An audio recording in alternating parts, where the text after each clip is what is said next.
I'm just waiting for the buzz. Oh, yeah. Now, you keep talking that shit about my fucking kid, and you annoying me and aggravating me, and I'm trying to enjoy my life. Roll us on your wrist a plain giant. Standing at the bus stop, sucking on a lollipop. Once she gets pumping, it's hard to make the hottie stop. Hottie stop, stop, stop. You ready? All right now. This could be a crazy ride. I'm warning you now. The following video is broadcasting live, and thank you for being my studio audience. Thank you for hitting thumbs up and subscribing to my channel for more black news, celebrity entertainment, and a splash of controversy. What up and welcome back? It's your girl Jane, the plainest Jane, and we got some syrup to get into. Listen, come on in here, have a seat. Me and Black Santa was just talking about, can y'all see Black Santa? Listen, take y'all ass to Dollar Tree and get you a Black Santa for $1.25 because you know ain't nothing to dollar in there no more. Look, what's going on? We need to talk about the Black family dynamic. That's why we have our mediator here, Black Santa, to help get everything discussed. There is a lot of family drama going on right now pertaining to our community. What is going on? Here's what I want to start off with. Y'all really think for one moment, it's 1:06 in the morning over here in Baltimore. Y'all really think for a second that R. Kelly and Joycelyn Savage had another baby? Y'all really believe that?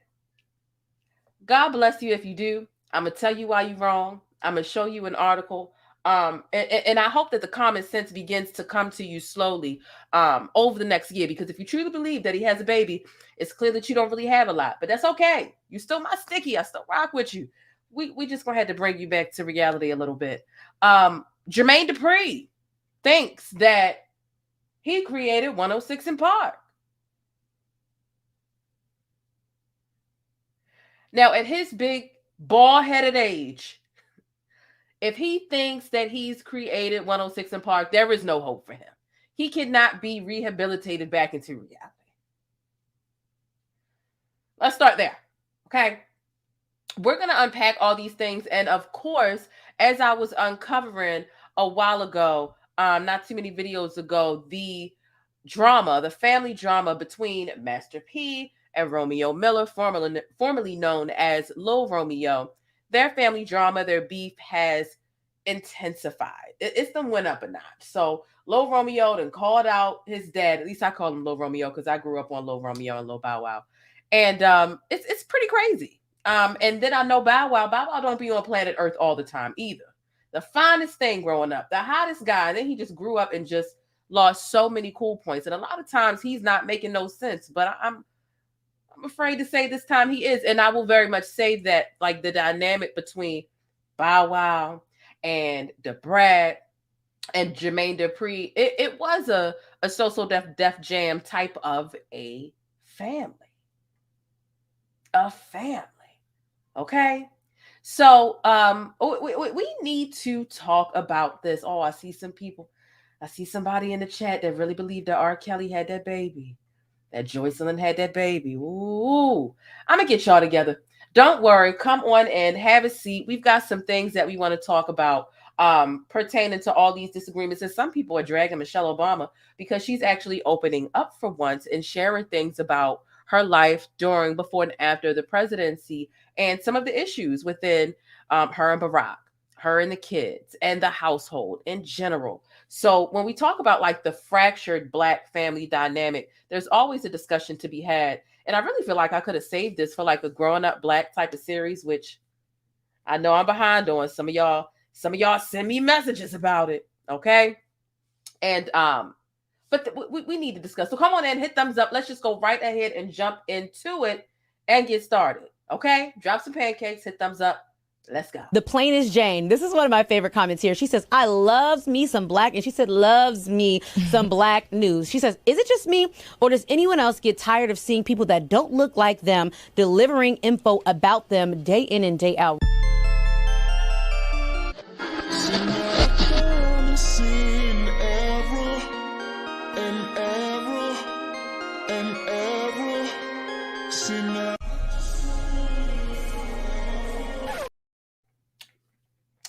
All right, so we are back, and I'm gonna pick up where I left off with Romeo and his father, because Romeo really called him out, and I'm gonna just let you know now.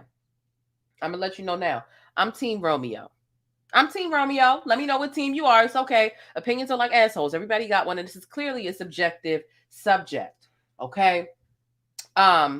Let's start with that. So picking up where we left off, because I've already covered some of this. If you haven't gotten all of the information, I suggest you go back and watch the previous video. You'll see clear as day Lil Romeo and Master P on a former thumbnail, and you'll be able to catch up that way, right? But it's just too much that they're saying back and forth for me to start from the beginning again, and it's kind of pointless. So this is a bit of a saga, and we're gonna go ahead and get into it. Make sure if you haven't already shared this video, share it via text message, group chat, Twitter, Facebook, Instagram, however you share videos, or if you follow me on Twitter, just go ahead and retweet that thing, okay? So Romeo actually penned, and just to give you a bit of a synopsis, what happened is Master P has always been like this business guy, whether it had been his music career, whether it had been the multiple music endeavors that he's, business endeavors that he's went on, these businesses and creating cereals and breakfast foods and syrups and all this other stuff. Like, he's always got another business or a hustle going on, right?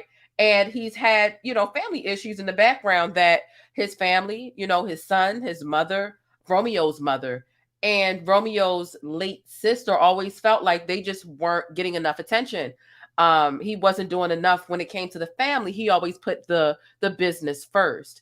And if you don't know, Romeo's sister, Master P's daughter, passed away. And she had a lot of S-word ideations, right? She wanted to delete herself type of thoughts and ideations for a while. And it just seemed like Master P could give a damn. And this was something that the daughter herself said, the mother also said. And when she, she ultimately took herself out, she deleted herself. He didn't really outwardly like grieve or say or do a whole bunch. And there was even some of this expressed on what's it called? Growing Up Hip Hop. So if you've seen that show, you have a bit more insight as well. And Romeo has always been in the forefront because Romeo's been open. He's been like, look, I've always blindly just had my dad's back and stood here and stood silently despite how questionable things look to me. Well, now he's speaking out and he's just like not with it. His boiling point was when DJ Twitch passed away, right? And he also deleted himself from the Ellen DeGeneres show. And it seemed like Master P was willing to show more love and more he was willing to outwardly grieve and post and really mourn that publicly more so than his own child. And Romeo took issue with that, right? So, and thank you so much to everybody in the chat, especially all the channel members. I see all y'all coming through, Bossy and everybody else, Fior, Just the T, Francis.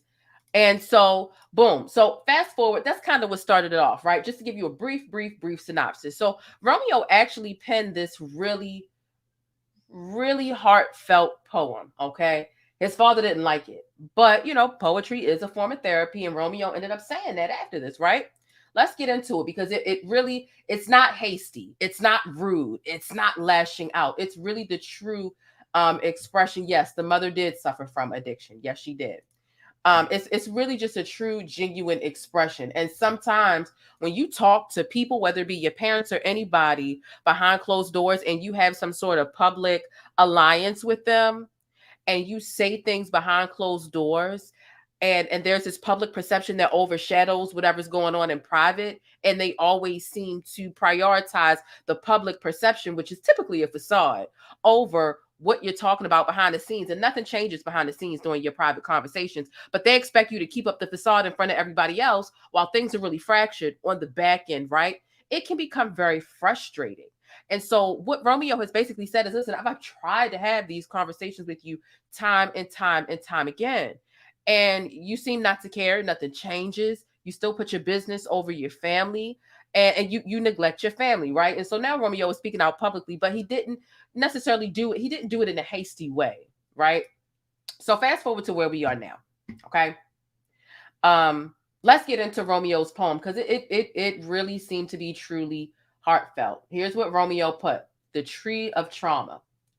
Dear giants, And when he says giants, he's referring to parents like his dad. Dear giants, why do you want to be patted on the back so badly for doing good when as God-fearing men and women, we're supposed to do that? Why do you feel the need to promote and hold a product on every interview just to validate your worth? Don't the people see that? How is the media one of your best friends and then the next day liars? And let me just clarify this part, because when Romeo said his very first thing out about his dad, and it was a subliminal, but it was clear that it was about his dad. His dad went on his page and was like, "The devil is a liar," right? Which is what some parents do. They use the Bible against you, and you speak out and finally speak your truth. The devil is a liar. I'm the devil. Social media is the devil. Like, which one is it, right? Let's keep reading. How is it that the media one day is your best friend and then the next day they're liars? Whether it's the past or the present, karma has never been known for a liar. So Romeo is saying, listen, this is your karma. You can't call karma a liar. So why complain when we signed up for a job that reads no privacy required? How are we in a household of God and can't even pray for the lost one that's kin to me? Now, you know he's talking about his sister that he's more than likely still grieving right now with that, right? How come it took my daughter being born to finally realize that we've blindly been feeding the enemy? How, if I really speak my truth, my family legacy will crumble? That's like telling a boxer he has no right to rumble. Imagine telling a butterfly she has no right to fly. Then that butterfly has died before she has even died. Why is being right to strangers so much more important than being vulnerable at home? Probably because that little boy is just in a body that's grown. Whew.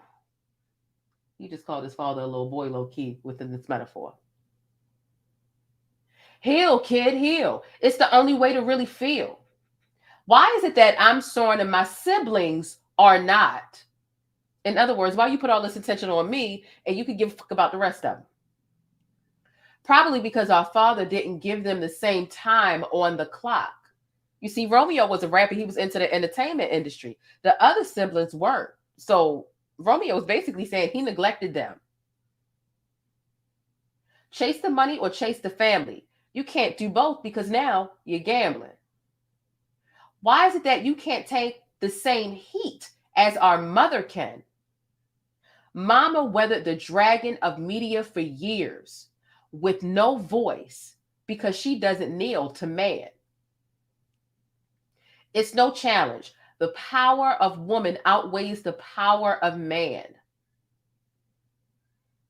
And that's true, because social media and who knows what's been going on behind the scenes, she always caught hell. And he never once spoke up for that woman. The Romeo's mother, his former wife, you know, she had her issues. But he never came out to defend that. But okay. How it is okay to ridicule one in public for their mistakes, but protect the other one because of his role.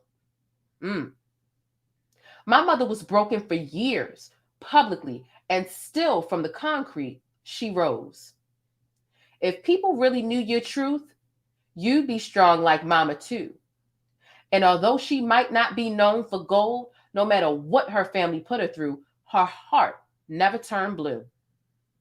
Regardless of the damage, just look deep, because behind every great king, there is a queen that carried on his curses that was never seen. I write this because although I didn't live the life that they may have painted in the scenes, I do understand compared to most that me and my father has lived the American dream. But what about the ones behind us that were never seen? Just look between the lines of day and night. No matter what you preach, that is how you save a life. I've tried and tried behind the walls to hide, but maybe social media is the only way to open up this giant's eyes. Whew. So these are some powerful words. And I mean, you know, the metaphors, the I mean, you know, that's what poetry, that's what music is, that's what it does. And I don't think that, you know, so again, when you were telling a parent about what they're doing wrong, and listen, I've been there before. You can talk to your parents until they blue in the face. And that's some shit they always say. I talk to you till you blue in I can talk to you till you blue in the face behind closed doors about how you're mistreating me. And you're like, okay. You know, you get to trying to hold your parents accountable about some things, and they immediately, I don't want to talk about this, right? But then it's like, okay, if you don't want to talk about it, if you don't want to treat me right, then leave me alone. But if y'all are at a family function or you go out in front of other people, they want you to keep up this facade as if everything is happy-go-lucky, and it's not. I was just telling you about how broken you make me feel and how you can improve that. And you're not interested in that conversation or that compromise. So don't expect me to keep up this facade of this father, son, mother, daughter, whatever, if you're not willing to do the work behind the scenes, but you want the benefits of the public happy-go-lucky thing. I totally understand where Romeo is coming from with this. And while some people feel like, oh, he should have left it offline, I implore you to go watch Growing Up Hip Hop and watch those final episodes and watch Romeo's demeanor. He's been quiet and on the back burner and trying to get his father's attention for a long time. At the compromise of doing whatever his father told him or asked of him. Not to mention, Romeo came out and said, they broke. He's broke. All his money that he got coming up, making his music, doing what his father told him to do, he never touched any of that money. He never got the opportunity to touch any of that money because why? All that money went to paying Master P's taxes. It went to the IRS. So he's been working and being this obedient, you know, little boy, young man, and never even got to reap the benefits, yet people are calling him entitled, as if he really got everything he was supposed to get for being this, for listening to his father's every word. And how old is Romeo? Like 30 years old?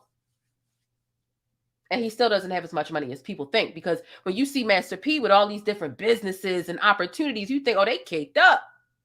Romeo is saying it's smoke and mirrors, baby. It's not what you think it is.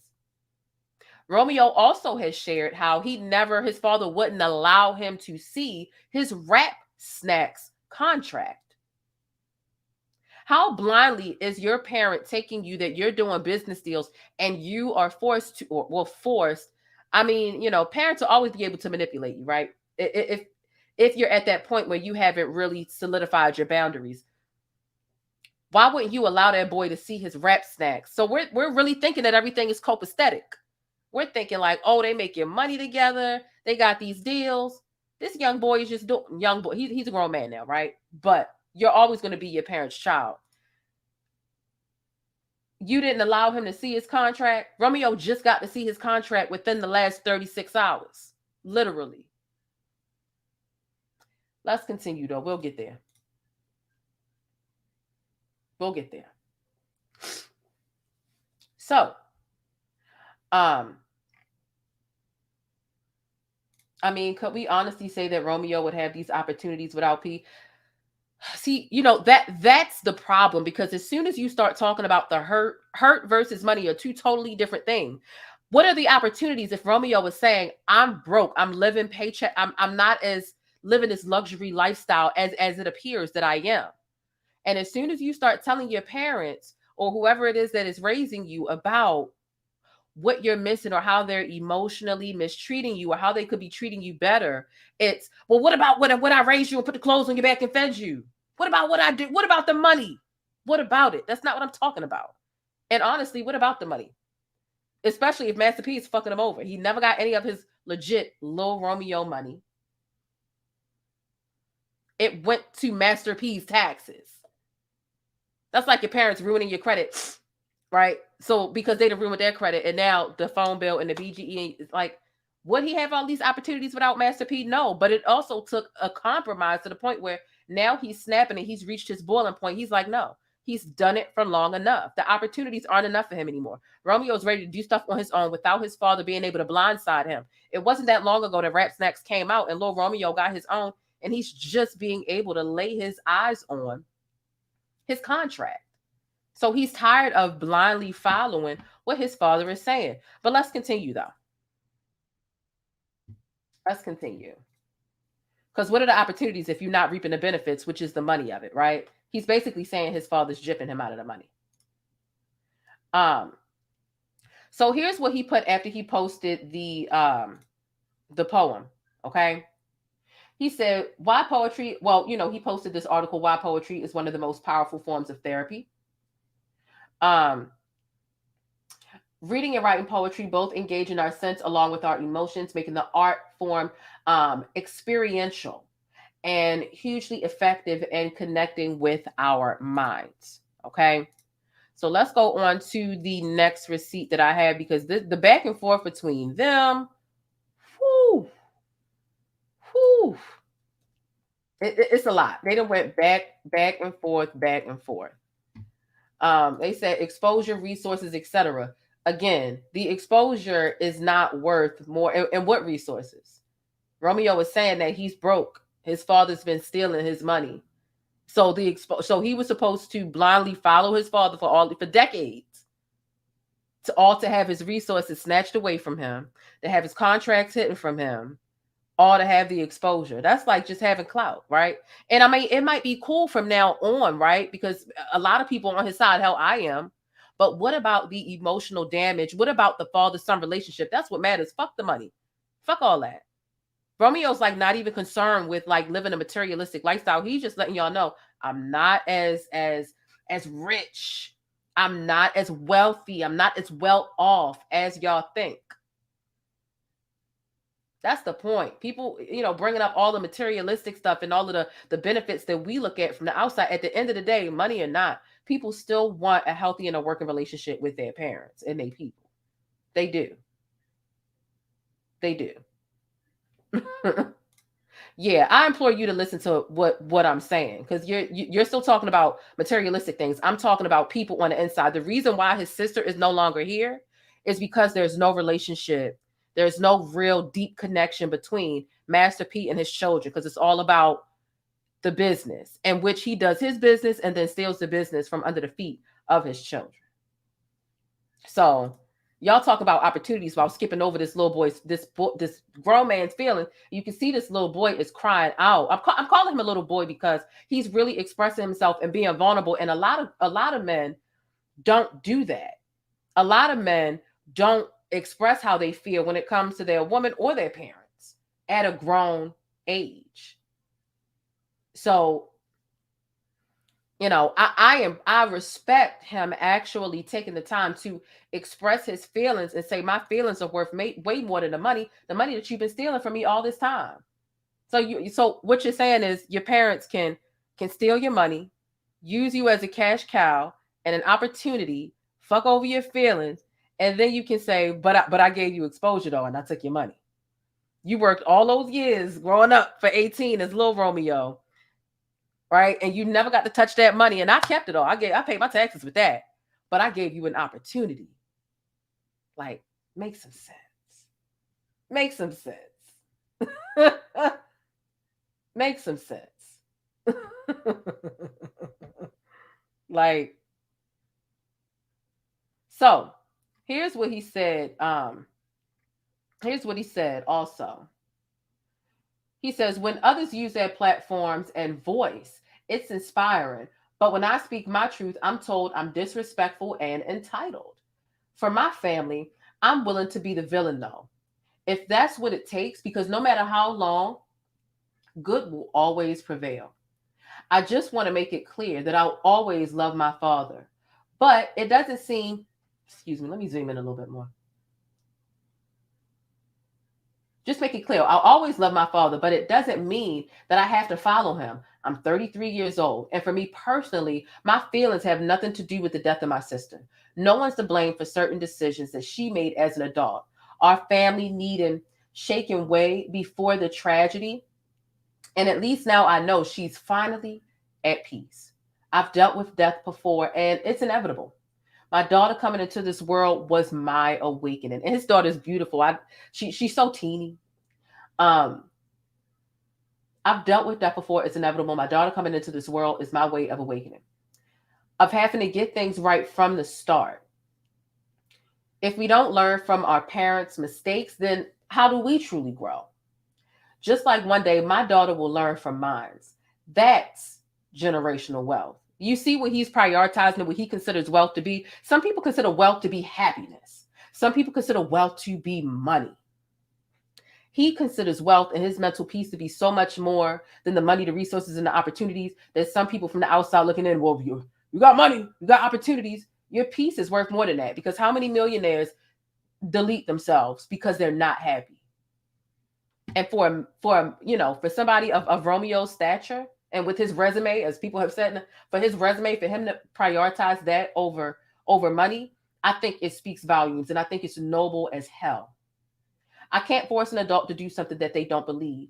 But the day my dad accepts and begins healing with his family, with professional help, rather than only just him, is the day this family will begin healing. We've had talks in private, and now we are here. Okay? So, there will be growth from this chapter, no matter the outcome, blessings. Okay? So that's that. Let's move on to the next thing. Because Master P oh my gosh, he has so much to say, and you could tell he just, we're going to go to his page and hear straight from his mouth, right? In a second. There's so many videos. I'm like, downloading all these videos is crazy, right? So here's what Master P said, and Romeo had put it in his story, and then he responded. So Master P says, this new generation of kids need to stop blaming their parents for everything. How do you think they got to where they are without their parents making sacrifices for them? Mental illness is real, and so many families are tragically affected by it, especially when there's added trauma like death of a loved one. Social media is not the place for healing. Son, I love you. Stop trying to get people to feel sorry for you, and let's come up with a solution. You can come talk to your father and your family like a man. You have kids too. No family is perfect, but together with God, we can heal and get through this. Okay?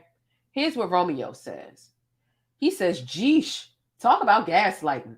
I truly believe my pops did the best that he could from his understanding, but he's painted a picture of perfection and success that has caused more harm than good. I have no other choice but to speak my truth. An artist's truth is all they have. It's why I stepped away the first time as a kid. Okay? Talk about gaslighting. Okay? And that's the thing. When you have such a stir, it'd be different if y'all weren't, when you have like an imperfect family that isn't trying to prove perfection to the public, it makes it easier to deal with, because there's no expectation to go out here and pretend to be picture perfect. And if you go all the way back in the day between Master P and Lil Romeo, it's always been, man, like father, like son. He was sitting on his lap when he was really young, and then they were always on one accord. He was always in his dad's shadow. Like there's this very strict, y'all got to be perfect. You know what I mean? Like that's what they gave in the industry.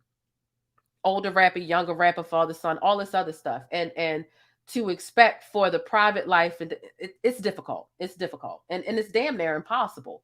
It makes it easy for one to snap, right? I'm going to get into this screenshot, and then we're going to go over to parents can be narcissistic too. Let me just go ahead and say that.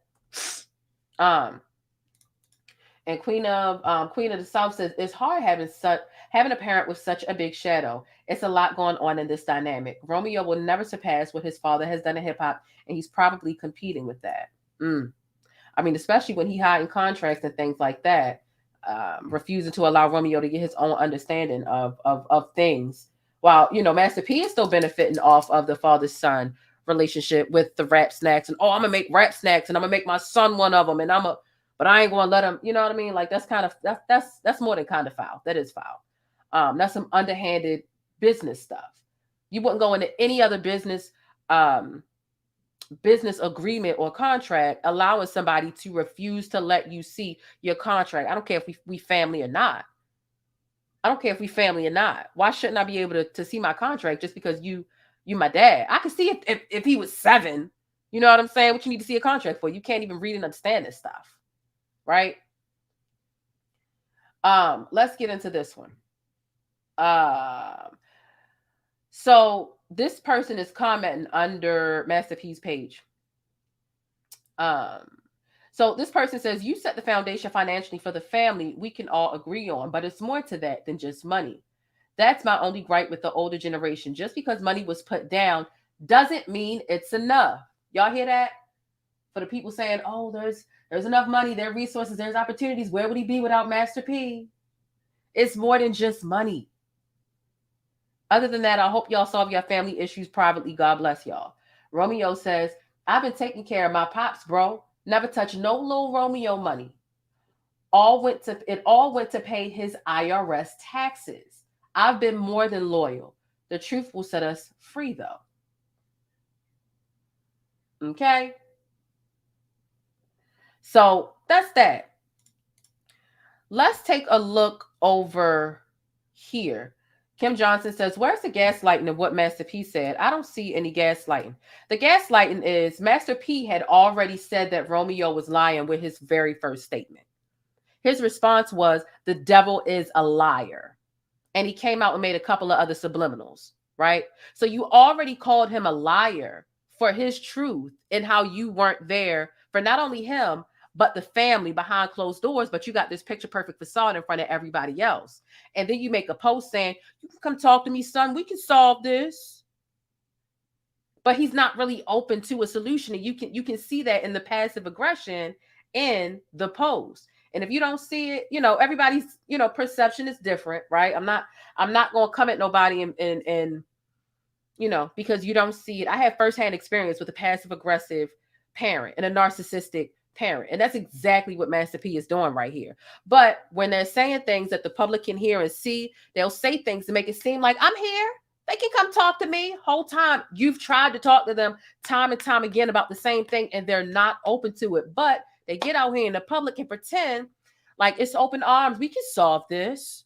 We can solve this offline outside. And Romeo has already said, I've had these conversations with you in private. You don't want to hear it. But now that it's out in public, you're pretending that you're receptive to this. That's what he means. That's exactly what he means. So let's go on to not Lil Romeo. Because Lil Romeo really, he's only said a handful of things. Let's go over to Master. Oh, did Master P delete his? Oh, no, he didn't delete his page. Okay. Oh, wait a minute. Not him posting, child. He posted Steve Harvey quotes. Lord have mercy. Okay. Let's come on over here and put up Master P stuff. And look, if you haven't hit the thumbs up button, make sure you do so. And look, if you disagree, that is that's fine. Just go ahead and hit the thumbs down button. That's okay. That's okay. You're Arebius. Can you let me know what Arebius is? Did you have a typo, or do you know a new word in the dictionary that doesn't exist? Because Arebius isn't a word. Can you help me understand what you feel like I'm being? Thank you. So here's Master P's Instagram. Okay. And like I said, his first response to this was, the devil is a liar. Satan, you are a liar, right? So are you calling Romeo Satan? The devil is a liar. You know what I mean? Throwing the Bible at him and twisting it in that way, right? Okay. Let's see. When you're doing something big, the enemy is going to attack you. Let's see. All kinds of ways instead of just go and fight your battle. Telling y'all Snoop cereal, we here to stay. And you know what? Whatever they meant for home, God will turn it into something good, because now we went from 1 cereal to 3, and y'all see these fruity hoops. Fruity hoops. They didn't think that we could go against the Giants, but they didn't know who Snoop and I are. Yeah. Now that we winning and we shining like stars. We gonna feed our people even more. Yeah, when you doing something big, the enemy. Okay, let's get into the caption. Yeah. That song just wasn't really. This is just subliminal to you. When you're doing something big, the enemy. Let me make it a little bigger so everybody can see. When you're doing something big, the enemy is going to attack you from all kinds of ways. But you got to let God fight your battles. Snap cereal, we are here to stay. Whatever they meant for harm, God will turn it for something good. We went from 1 cereal flavor to 3. Now we can feed even more families. So,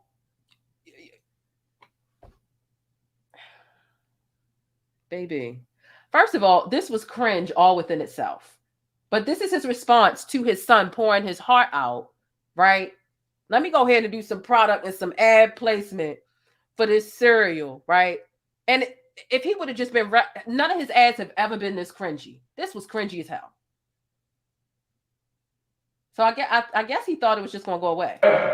When you're doing something big, the enemy gonna attack you from all kinds of ways. You gotta let God fight your battle. Telling y'all, Snoop cereal, we here to stay. And you know what? Whatever they meant for home, God will turn it into something good, because now we went from 1 cereal to 3, and y'all see these fruity hoops.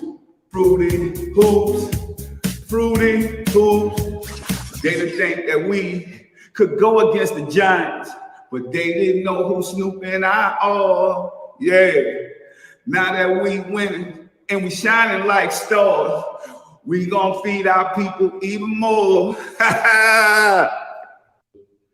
Yeah. Somebody said Master PCP. Please stop. You in timeout right now. You are in time. You in timeout. Ooh, parents can be so embarrassing sometimes. That is very out of pocket. You see how he couldn't even just respond to what his child had to say? He had to try to make a business opportunity out of it. Lord have mercy. I think this is just a regular Post is headquartered here in Minnesota. Just a regular ad. Okay, but let's get into this though, because this is when he finally first started responding, and then we're gonna get into another one because he gave an even deeper response after this. Listen to this. Enough is enough. I put up a post with a lady singing "The Devil Is Alive."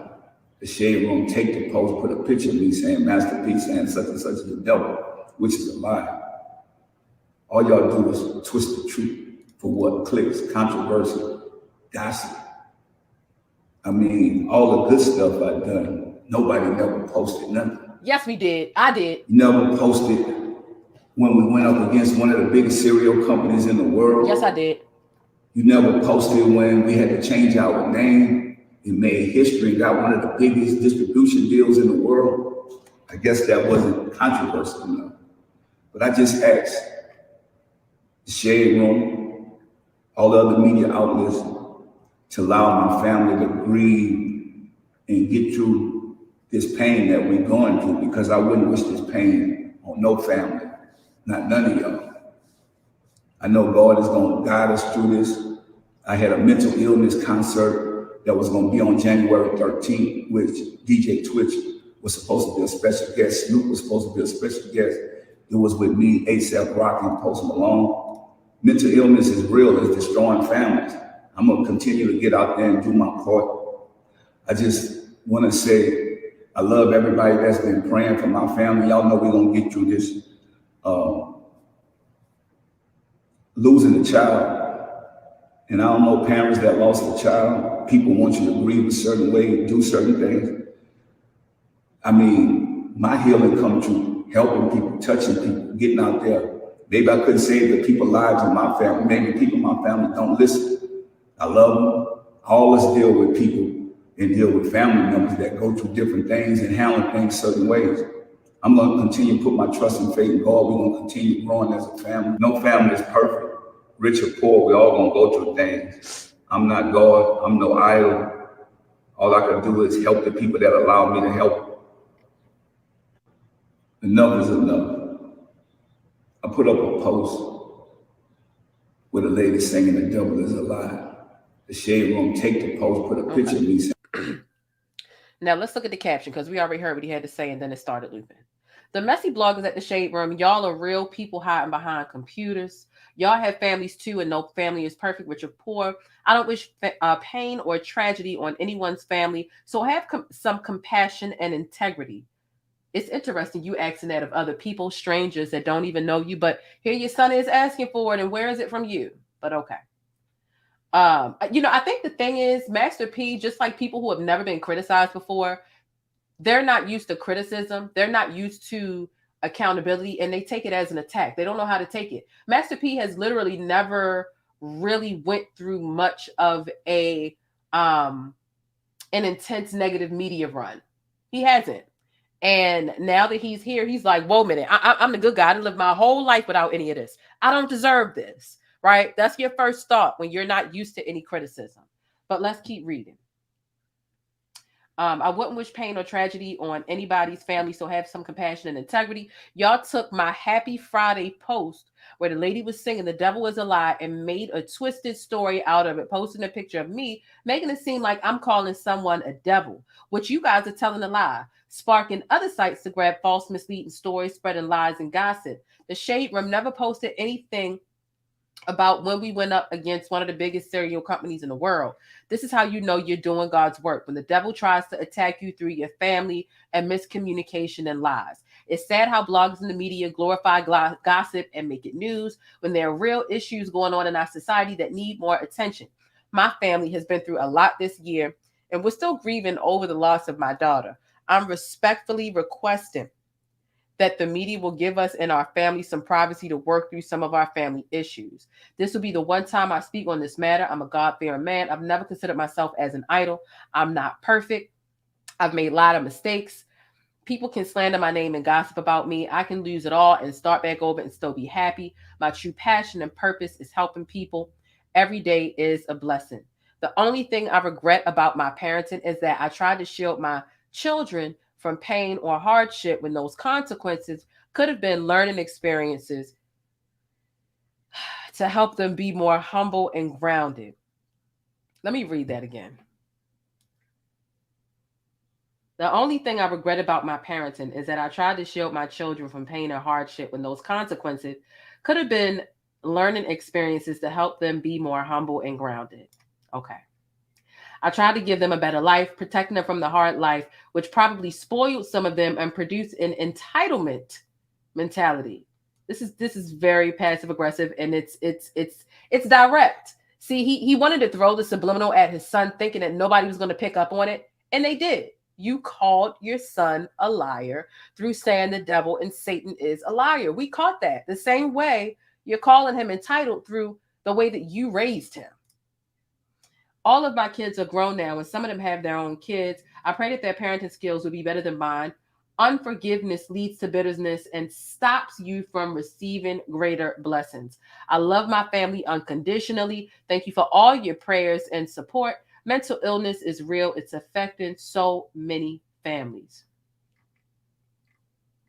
Ooh, that's an interesting comment. I won't read that because that's a bit more critical than what I'll say, but I can't say I disagree. So that's that, right?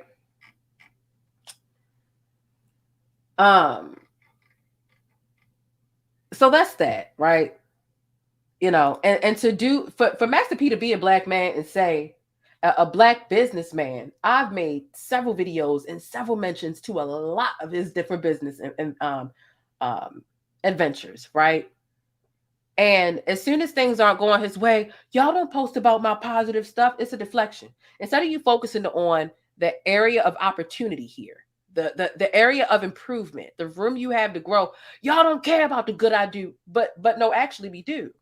Because like, what other black guy in the hip hop world, from the projects, from the ghetto, that made it out and is so focused on business as you and what we thought was like a family empire with you and Romeo?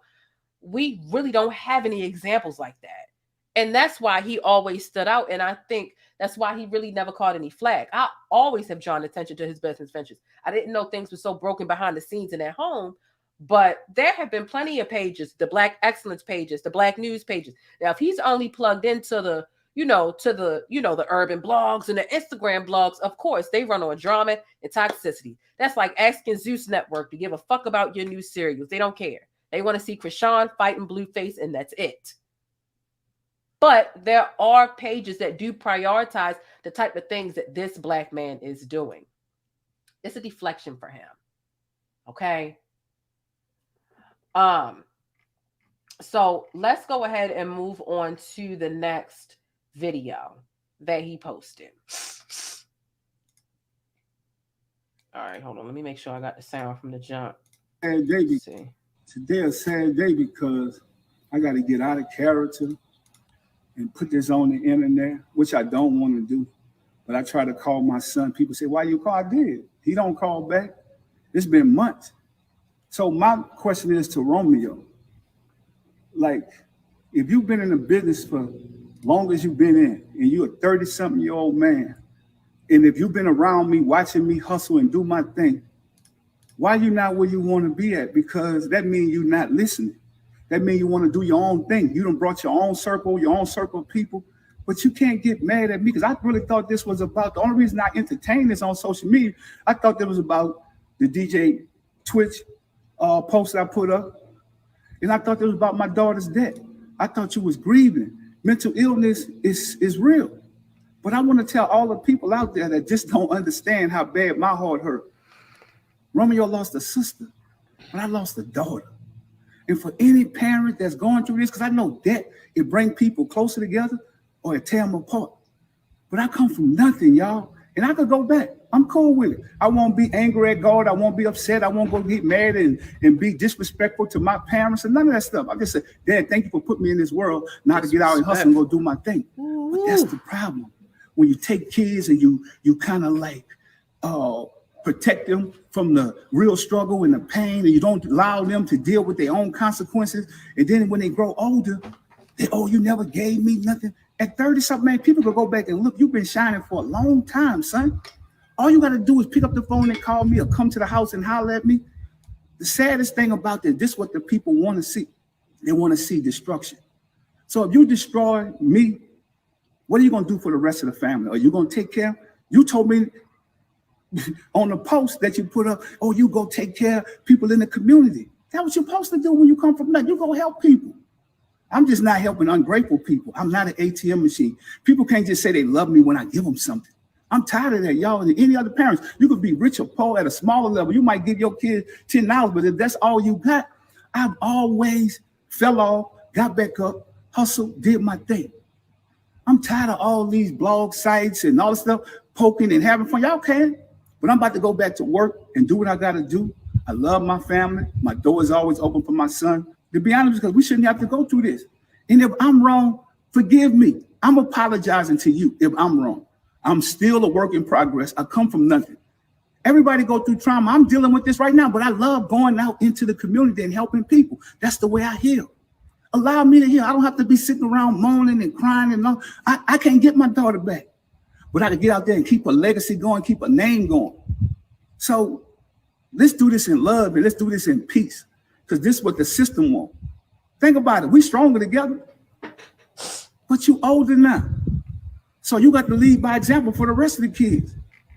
And we can get through this. I'm just telling y'all, keep y'all prayers. We need it. And God gonna do what he got to do. You know, I'm not gonna come on here no more. So bloggers and everything else is cool. Whatever you want to deal with Romeo. Whatever y'all think he's saying is true or whatever, that's cool too. I can live with it. I'm at peace now. I had to speak my piece. Today a sad day because I got to get out of character. You know, his thing is what I've noticed, what Master P is saying here, and he said it more than once. He said it in the previous video too. He said, you know, where I went wrong is I spoiled you and you entitled. You didn't neglect his feelings. You didn't, all the stuff that he's talking about. I spoiled you and you entitled. It sounded like you took a great amount of his money too. But I mean, we'll get there. Back to his initial post from Lil Romeo. He said, today was a boiling point. I seen a man. Here's the thing. If some of y'all are missing the beginning, this is exactly what little Romeo said. Excuse me. I seen a man avoid his own children struggle with the S word and deleting themselves and depression, but post another man that passed away today due to the same thing that he don't even know. Y'all idols be lost. Better stop following the blind. Romeo's issue is about more than how he was treated. It's about the neglect that Master P put not only him, but his sister and his mother, which he referenced a few times in the poem and other posts, through. He's emotionally unavailable for his family, but he want to go out and help the rest of the world. I know what that feels like. And it's a slap in the face for you to keep saying I'm a helping person, or for me to see you keep trying to help all these people that don't even have your DNA running through them. I can totally see why Romeo is upset. But then he gets on here, I'm sorry. You know what? And I'm sorry that I raised you to be so entitled. I shielded you from certain experience, and now you just feel like I owe you something. Like, what? I'm talking about feelings, emotions. You see the backhanded way, but you know what? Black parents, honestly, a lot of them, especially like the baby boomers from that time, they just don't have an interest. And you know what it is? It's this struggle Olympics shit. That's what it really, really boils down to. They feel like, okay, well, my parents, they was working 3 jobs. I barely saw them. They struggled, and look at me, and I'm here. I'm doing the same thing. How you think I grew up? I didn't grow up with a spoon in my mouth. I didn't say that you did. What I'm saying is treat me a little bit better than, but when our parents were growing up, they didn't have words in their emotional toolbox like, trauma and all the work. Like we're a lot more emotionally astute to the point where sometimes it can get a little irritating, but we're a lot more emotionally astute. And when you try to get, the parents of that day and age hip to what you're feeling or what they're like, trauma. Oh my. Again, here go to Oprah meme. They be like, oh my God. I came from nothing. So you should, okay, why does that mean that I have to come from nothing? I'm not saying I got to have $1 million, but like, and at the end of the day, it's not even about the money, because I can deal with cheap shit. I just need you to be rich and nurture my feelings. And that don't really take much. I don't give a shit if you work 3 jobs. You can still give a fuck and be considerate about my feelings. It has nothing to do with money. I'm not asking you to buy me designer. Matter of fact, once I turn 13 and I'm working, I'm not asking you to really buy me much of anything. All you gotta do is keep the lights on, which BGE bill ain't my business. My business was the cable bill. That was the bill that I got assigned, and I was fine with that. So it's really not about money when it comes to children who don't mind working, and really a lot of children, it'd be like, listen, don't do nothing for me, because if you do it, you'll be holding it over my head. It's really about paying attention to my emotions. That's it. And it seems like a lot of emotions when they neglected your emotions for years at a time because they're just not interested. Their parents weren't interested, and they feel like they came out fine. But honestly, a lot of them have these pent up crazy problems that they don't really realize. Master P fell out with his wife. He fell out with his his older kids. Romeo always stuck by his side, and everyone gets their turn. It's hard to see your parent being a role model to the world, to everyone, except for their own children. That's difficult to watch. And honestly, we let the older generation get away with too much. Parents are very combative when their children start speaking the truth, and they start to conflate you speaking your truth, even in the most respectful manner, disrespectful, insubordinate, churlish. No, stop acting like when your children speak their truth, regardless of how gentle or assertive it may be, because sometimes you speak gentle to your parents or to anybody in general, your animal, your kid, whoever, they take it as a joke. So when you're a little assertive, like, I need you to listen to me. That hurt me when you did XYZ, and I can't really take or maintain a relationship with you if you're not going to be able to meet me halfway, care a little bit, You didn't do this, and that hurt me. I felt like you could have did a little bit more because I'm your child. And I feel like as a parent, you should be able to give me that compassion. That's not disrespectful. But hey, That's the word that they put in place. They use those words, interchangeably. Parents are not always right. They're not always right. And they feel like it is against the law, this unwritten rule that you are never supposed to utter a word that they have done wrong. And sometimes they do. You're supposed to bite your tongue and come around and pretend everything is okay every holiday and every day in between that y'all get together. And that is an impossible ask. It's impossible for me to pretend like everything is okay when really it's not. It's not. Why you show up looking like that? Why you always show up late? Why you always leave so early? I'm uncomfortable when I'm here. I've told you how y'all make me uncomfortable, and I can't really spend a whole bunch of time. How come you don't come on Christmas? Y'all make me uncomfortable. When I tell you y'all make me uncomfortable, and how I'm disrespectful, so I'd rather not show up. So what do you want? You want me to play perfect? You want me to tell you in the back end? Which is it? Which is it? Which what? Which is it?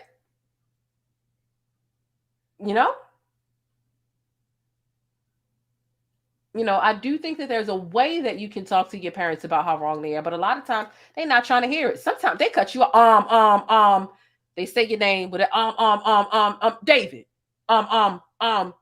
Kristen, I'm gonna talk to you later. I gotta get these groceries.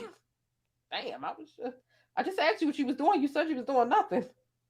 But again, they throw up them Oprah hands and be like, I don't want to have this conversation. It's uncomfortable for them. They're not used to talking about or dealing with their feelings.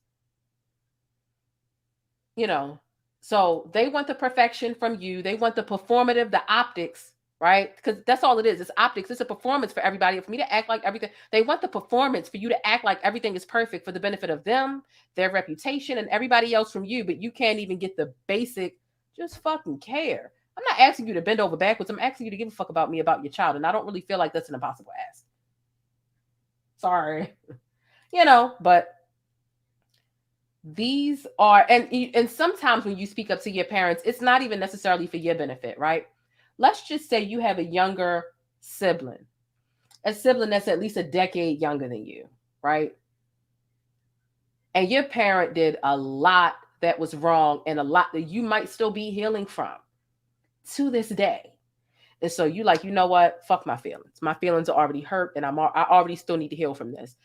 I'm going to tell my parent about this because I don't want them to damage my younger sibling the way that they damaged me.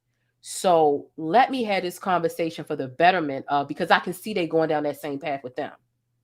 So sometimes it's a selfless act. It's like, it's not even about me. It's about, you're about to ruin somebody else the way that I'm ruined, the way that I can't even talk to you about how I'm ruined because you don't give a fuck about my feelings. Let me go ahead and try to save my younger sibling from this, but still bite your head off. It happens. It happens.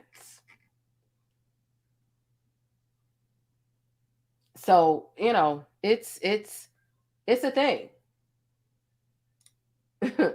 It's a thing. Let's go back to Romeo. Child, they do look alike. Let's go back to Masterpiece page and read this caption. I'm at peace now. I know the truth. The social media rant was never about my daughter. This is about some money. Houses, cars, and jewelry are temporary. You can't take any of it with you when you die. Life is too short. People got to stop being ungrateful and place blame when they're not where they want to be in life. I'm tired of people saying they love me only when I give them something. I'm not an ATM machine or a robot. I have feelings too. Thanks for all your prayers. We need it. I'm moving on, going back to work and hustle for the ones that appreciate me, at Romeo Miller. Now, here's the thing. I don't take Romeo to be ungrateful. What he's saying is, you stole my money when I was a child. It's not give me money now. He's saying, look, this ain't about monetary stuff. I don't even get the money that I got when I've been in your shadow, Dad. I've been in your shadow. And I didn't even get the money that I worked for rapping when I was young. I didn't touch it. You paid your taxes with that. Now that I'm talking about money, you trying to make it seem like, oh, this is about money. I'm not an ATM. You missed the point. You intentionally missed the point. You're being obtuse on purpose. Then he says, if you're not where you want to be in life, you're just not listening. He's done a lot of listening to you. And perhaps That's why he's fucked over right now, is because he's blindly listened to you. He's been loyal to you without question, to a fault, to the point where it shot him in the foot emotionally and even financially. Okay? So, let's listen to this one more time so y'all can hear what I'm saying. For a long time, son. Because I got to get out of character and put this on the internet, which I don't want to do. But I try to call my son. People say, why you call? I did. He don't call back. It's been months. So my question is to Romeo. Like, if you've been in the business for long as you've been in, and you're a 30-something-year-old man, and if you've been around me, watching me hustle and do my thing, why you not where you want to be at? Because that means you're not listening. That means you want to do your own thing. You done brought your own circle of people, but you can't get mad at me because I really... And he might want to do his own thing, but see, you talking about present day. All he's saying is, look, you got all the benefits of me working under you. What I paid, right? Me not setting up boundaries with you and following you blindly led me to not even get anything that I worked for under you for well over a decade. You took all my money. So it's not really about money. It's about to say, you do all this business shit like we well off, and then you reap the benefits. You took my money for well over a decade and paid your taxes with it. It's not about money. I started off talking about my emotions, but since you're trying to act like my emotions ain't shit, and you a working man and you do all this product placement in these videos, responded to me, you product placement. Let's talk about how fucked up you are with money. Why did you need my money to pay your bills if you feel like you so great? Why did you have to take my money from me that I work for? You showing me how to do things so you can steal my, Let's go back to Romeo page. Let's go back to Romeo's page. Because I did see some contracts. Was it in his stories? It was somewhere else. Cool. Let me pull it up. Thank y'all for watching. Make sure y'all see Diddy comment. I didn't see Diddy comment, but I did see Benzino comment, and I want Benzino to shut the hell up forever, because Benzino ain't got no room. And I mean no room. None. To be talking about trying to help out this family right now, because baby, the way Benzino just woke up one morning and said, you know what, my daughter is really successful, Coi Leray, and I'm just going to try to sabotage what she got going on. I mean, because Benzino ain't right. I don't know if he's on, if he's skiing on the slopes. I don't know what he got going on. But I did see Romeo. I did see his correspondence with the woman. God damn, I wish I remembered where I saw it. Lil Romeo literally just within the last 36 hours, just for the first time, saw his Rap Snacks contract. Yes, he did. Damn, I can't believe it's gone. It might have been in them 24-hour stories that disappeared. Quick. Ooh, I might have found it. Ooh. Allegedly just getting his first check from the Rap Snacks after taking it out of his father's neck. Ooh, yes, I found it. Okay. I found it. We're going to get into this because, baby, when I tell you it's a long caption, it is a long caption.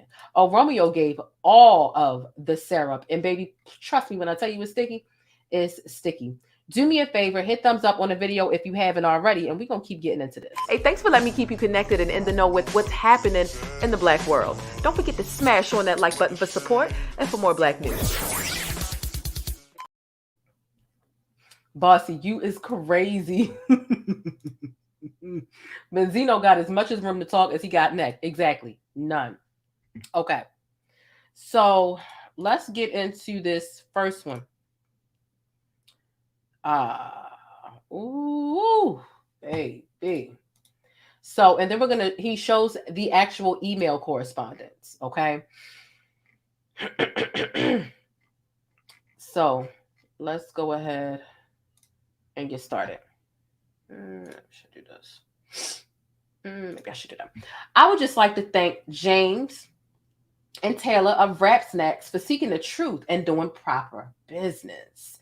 This year, I'll get my first Rap Snacks check and finally start receiving my earnings from my bag. Now, mind you, he literally posted this today. Well, I mean, technically it's 2:09 in the morning, but if you consider this to be late at night, he literally posted this today, and it was a post and delete, okay, because it's gone.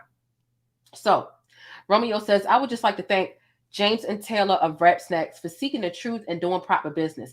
This year, I'll get my first Rap Snacks check and finally start receiving my earnings from my bags. I was told as a kid that we owned Rap Snacks and that my payday would come after we put in work and sold the company. Silly me. I promoted a company for free for 15 plus years based on the word of my pops. Woo! Without being allowed to see any contracts or even meet with the team. And I stayed loyal. But I'm entitled and I'm grateful now. I'm only addressing this because my father is trying to gaslight and break me instead of taking accountability of his mistakes, greed. And this is just the tip of the iceberg. My mental health is very strong because I do the work. But no man or woman should have to live a lie to protect another. My stance isn't about money. It's about the perception of money.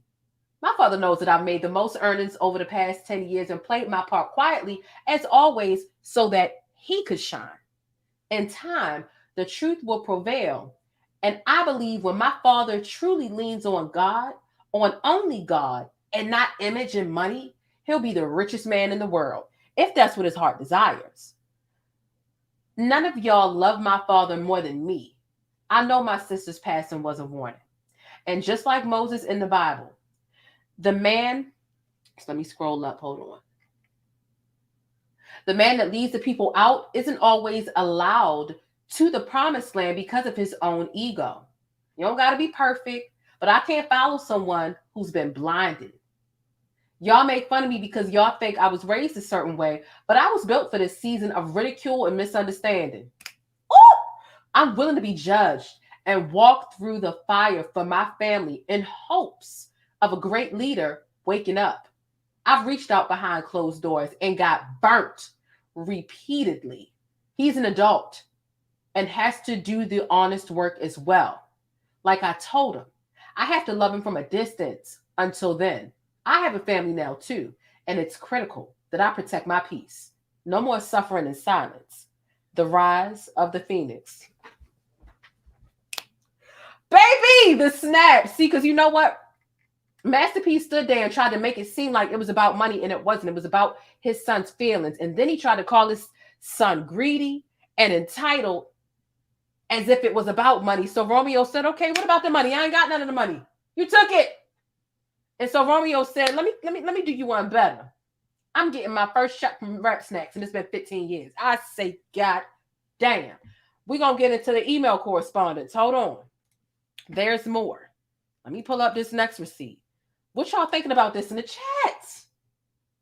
Ooh.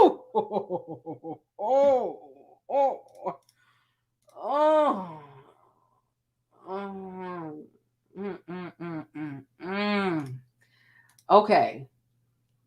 Here is, oh my God, December 15th. He ain't lying. He just, you can see the date on it. Child, Romeo pulled the receipts and is showing emails. Baby, do you hear me? God damn. Thank you for this notice. Can you provide me with the billing information so we can process your commission for this quarter? Thank you, Taylor. Hello, Romeo. Please see the attached document that we will need you to review and sign as the next step to finalize this transition.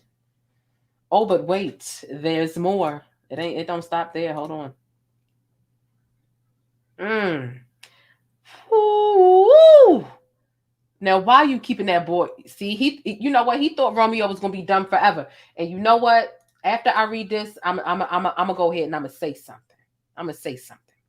Romeo said, read above. I'm only addressing this here because my father's trying to gaslight and break me instead of taking accountability of his mistakes and greed. And this is just the tip of the iceberg. My concern was never about money, but that's the only thing that was highlighted. So here we are. I never brought this to social media. My father's Master P did. When he felt the urge to call out blogs to clear up stories that was bothering him. I rarely post, but I do have a voice too, and I won't be bullied. I forgave my dad years ago, and I apologize for entertaining this on here because it's out of character. But sometimes that's what it takes. He has to be willing to get help too. Like he says, mental illness is real. So why do he think he's exempt? Tough times don't last, but strong people do. I'm in good spirits. And I know if the proper steps are taken, my family will be even stronger one day. Blessings and love. Baby. Because let me tell you something. When a parent realizes that you blindly follow them or that you are naive to their bullshit and how they fucking you over, they could be fucking you over in a financial way, a psychological way, a manipulative way. When they realize they can do that so easily and you're so naive and blind to their bullshit, when you finally wake up, they lose their mind. If you want to make a narcissist go crazy, take away their control. Wake up one day and set a boundary that's like, no, you're not doing this no more. They never thought that you were going to wake up to how they were wronging you. And that's what Romeo did. And that's why Master P is having such a hard time with this shit. He never thought Romeo was going to wake up one day and say, yo, I want to see my contract. Yo, where's my money? Oh, we got to work. It's been 15 years and you told this boy, oh, you ain't get a dime yet because we got to work hard and sell the company in order for you to make money. Huh? He had to reach out independently to find out he can get commissions for his own bags of chips with his name and his face on it. Are you kidding me? Yeah, I can see why Master P is throwing a hissy fit. He never thought his son was going to be smart enough. He thought he had his son wrapped around his finger enough that he would never see this shit for himself. God damn.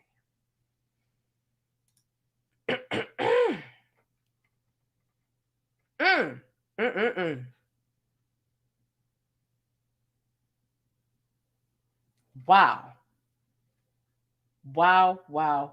Right. I'm finna buy some Romeo's rap snacks. I sure am.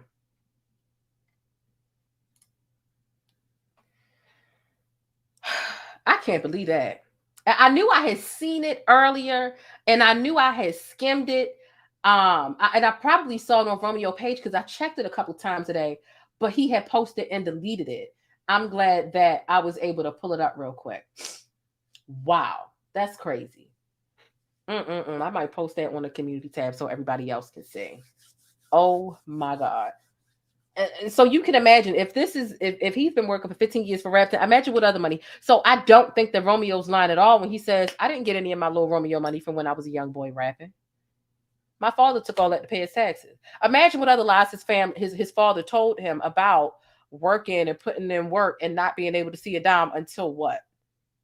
I believe Romeo 100%. And I don't think that Master P has ever been held accountable because you think about it. Who else in Master P's family? You got to think about like the breadwinner, the person with the most exposure and visibility, and you know, the breadwinner, the breadwinner and the caretaker, right? Who else can hold somebody like that accountable? Everybody else he probably, you know, talks to in a passive aggressive way, like we saw in those captions earlier. Who's really going to check Master P when he was doing his son wrong?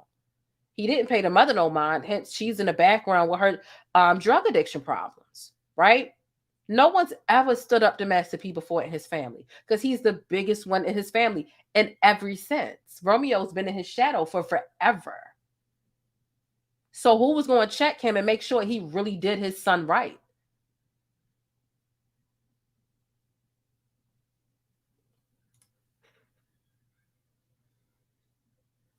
Like I said, I knew from the jump when Romeo started talking, and especially when I read that poem, I could resonate. I could resonate. Some would say because I've shared some of the things that I've been through with my family. They say, oh, you're projecting. No, I'm not projecting. I know exactly what this young man is going through. When you said things behind the scenes to your peeps, They don't give a fuck, but they want you to tap dance and do this performative optic shit for everybody else's benefit while you're hurting inside. That hurts. Romeo has tried to have these conversations in public, and his father didn't pay him no fucking mind. And so he finally said something in public, and it's not like he went crazy, but he told the truth. He told the truth.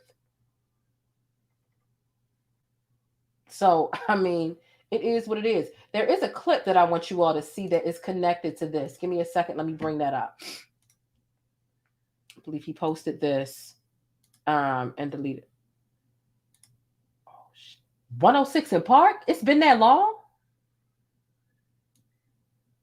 Wow. Okay. Let's take a look.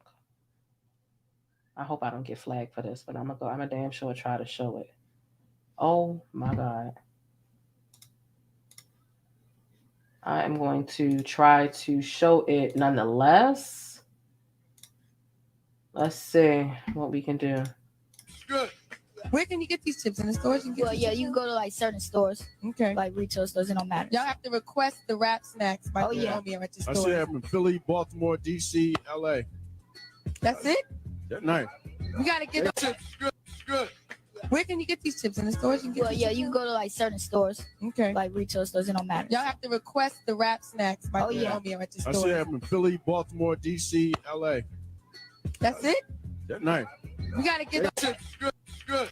Hey, yo, look how young this man is. Look how not only is it 106 in Park, it's AJ and Free on 106 in Park. Honestly, I didn't know. I guess maybe Rap Snacks just blew up. And I grew up on 106 in Park and stuff like that. I had no clue Rap Snacks had been out this long. Lil Romeo has been promoting Rap Snacks since AJ and Free were on 106 in Park, and they seen a dime with his name on the...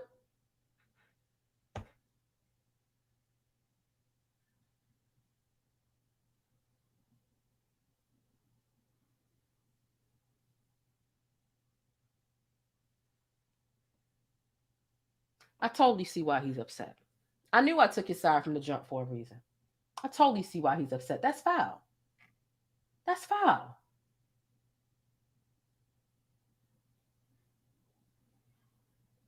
Yeah, I remember the ramen noodles with him and stuff like that.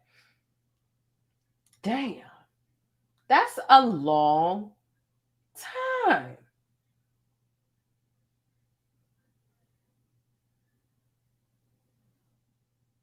Wow.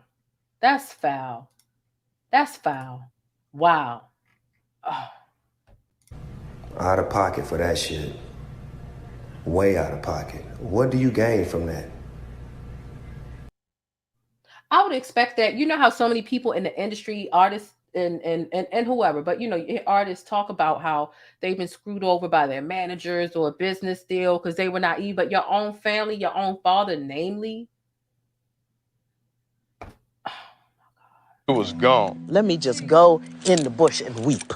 Let me just go in the bush and weep. I just have to go in the bush and weep. Really. I don't understand. I swear to God, I don't understand. Wow. I see a couple people in the chat saying that that's child labor abuse. I mean, I can't say I disagree. I really can't.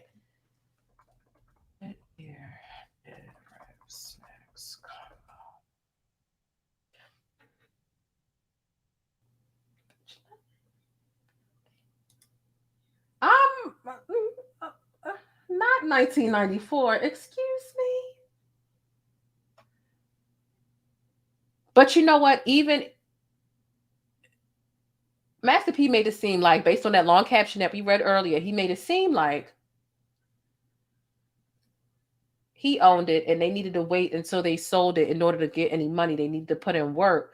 But even if Master P don't own it all, and I haven't done this much research, but I definitely don't think that Master P has owned the company. You know how the business splits go.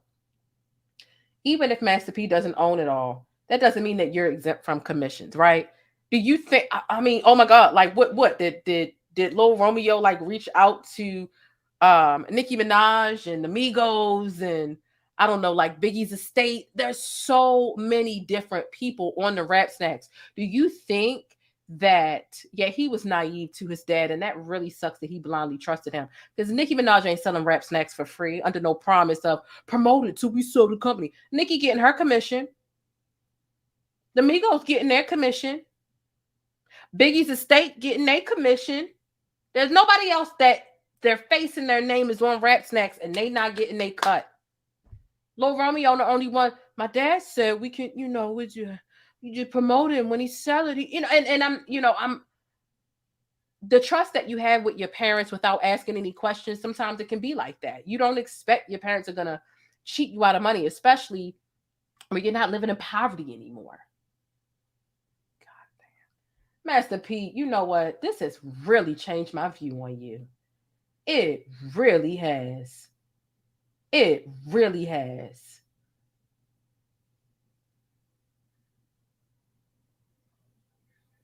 Wow. Wow. I can't believe he did that. Ain't give him a dime. That's crazy.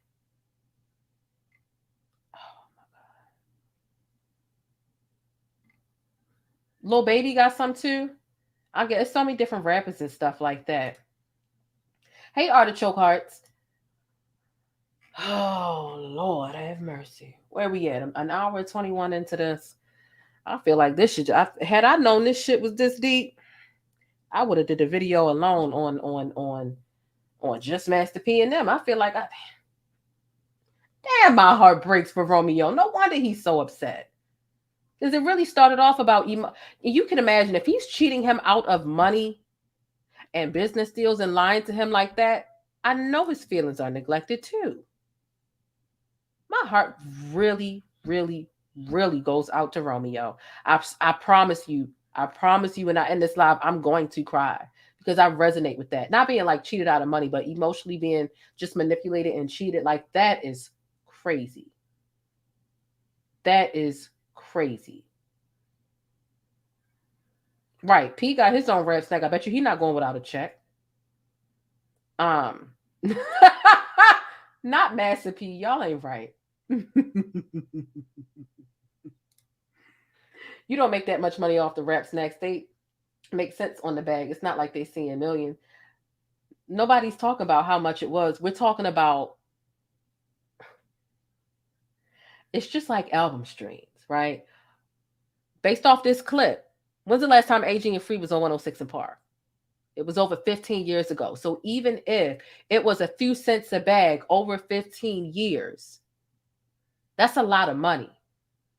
And so imagine going anywhere else and them not giving you your money based off of a lie and them being like, well, I mean, I wasn't chipping you out of much anyway. It's just a couple cents a bag. I don't give a fuck how much it was. Give me my money.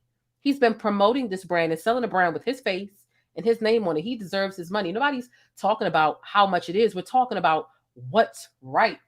And in this day and age, he's making a lot more than he was making in that day and age because we have the power of social media. There wasn't any real social media at the time when he was on 106 & Park. Like, did we even have MySpace at that time? I'm not sure when AJ and Free were there. But even if so, it wasn't nobody talking about Rap Snacks on MySpace. I was on MySpace.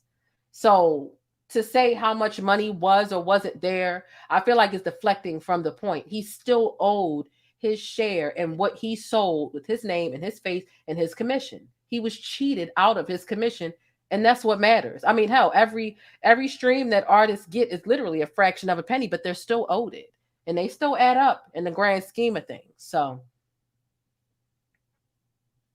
hashtag IJS. You put God first. I hope you put a little common sense first, too. Hashtag IJS.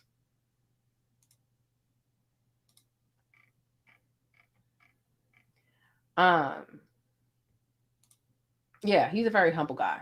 He really is. Massive PCP. Not that embalming fluid, child. Oh my God. Oh my God. That's crazy. That's crazy. That's crazy. That's crazy. That's crazy. I almost can't believe it. I really can't. Let me see. So, Child, my heart goes out. But let me go ahead and heal my heart, and let's move on to the next subject, right? Because we got a couple other subjects that we need to get into. I think Leo is asleep somewhere. I think he's asleep downstairs on the couch. So that's that. Let's get into the next subject. That's the very reason I don't let stores keep the change, because it adds up for these companies. Exactly. Y'all ever seen the movie Office Space? Speaking of a couple pennies adding up when it comes to a business or a corporation, whether they're keeping it or overlooking it, whoever's keeping them, has anybody ever seen Office Space? Put a 1 in the chat if you've seen Office Space. Put a 2 in the chat if you ain't never seen it before. Okay.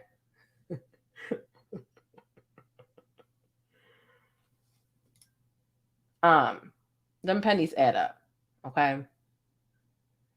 So let's move on to the next thing. We need to talk about Lil Bow Wow. You know what? The quicker thing to talk about would actually be, I see a couple people that seen Office Space. The quicker thing to talk about would be, let me see if Master P put anything shady in his stories. Child, he putting TD Jakes and Steve Harvey, baby. He ain't got no words for himself. He just going to the, okay. Boosie, right. I bet you Boosie ain't get that promise about, just wait 15 years till we sell. But Boosie ain't promoting no chips for free. Stop playing. Put the motherfucking Rap Snacks online and give me my commission for $1,000. Y'all know Boosie want to be a block.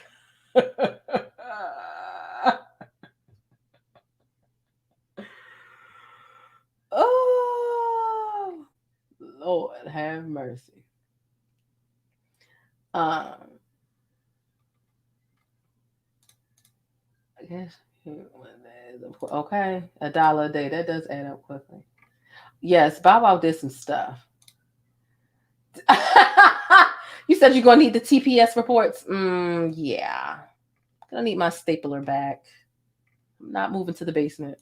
If you haven't seen Office Space, then you won't get those jokes, but it's a really good movie. Especially, it'll resonate more with you if you've ever worked in an office setting. It's really funny as shit. It really is. Like, think about if you've ever seen the TV show series Superstore, which is like based off of employees who work at Walmart.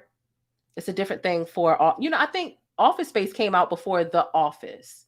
So Office Space is a movie, and it literally crawled so that Office Space could run. Office Space has more of the deadpan, dry humor, but it's still funny as shit, especially if you've ever worked in an office. But then you get to The Office, the series, and it's got like more of the overt punchlines and things of that nature. But Office Space is funny as hell. I really recommend y'all see it if you haven't. Especially when they beat up that damn printer. Anyway, let's get into, we need to talk about R. Kelly and this baby that he done had. Let's get into that, and then we're gonna get into Bow Wow. Okay. So we gonna move this bus along. I'm gonna go ahead and put my foot on the gas. Okay. Y'all hold tight. Put on your seatbelt if you haven't already. And let's go. Get into this Black-owned business, Stickies. It's got things for inside your home, outside your home, and even on the go. JasmineMadeIt.com is your new destination for Black Girl Magic mugs, tumblers, and even wine glasses. You can even customize the tumblers and wine glasses. There's a lot going on for a low price over at JasmineMadeIt.com. And if you've been serious about wanting to support more Black-owned businesses, here's your chance. Let JasmineMadeIt.com handle all your problems for family and friends. You ever had a friend over and they just wasn't catching the hint or paying the rent? Y'all asses all get to stepping. Yeah, tell them to get to stepping with this nostalgic Martin-themed doormat, and shop over a dozen different doormat designs over on JasmineMadeIt.com. All right, Stickies, you know what time it is. It's time to put your money where your mouth is and shop Black today. Make life easier for you and your household by taking your family's hot or cold beverages on the go with one of these unique tumblers. It's insulated to keep your beverage at temperature, and it comes with a few different reusable straws and even the specific brush that you need to wash it so you can keep it sanitized and germ-free.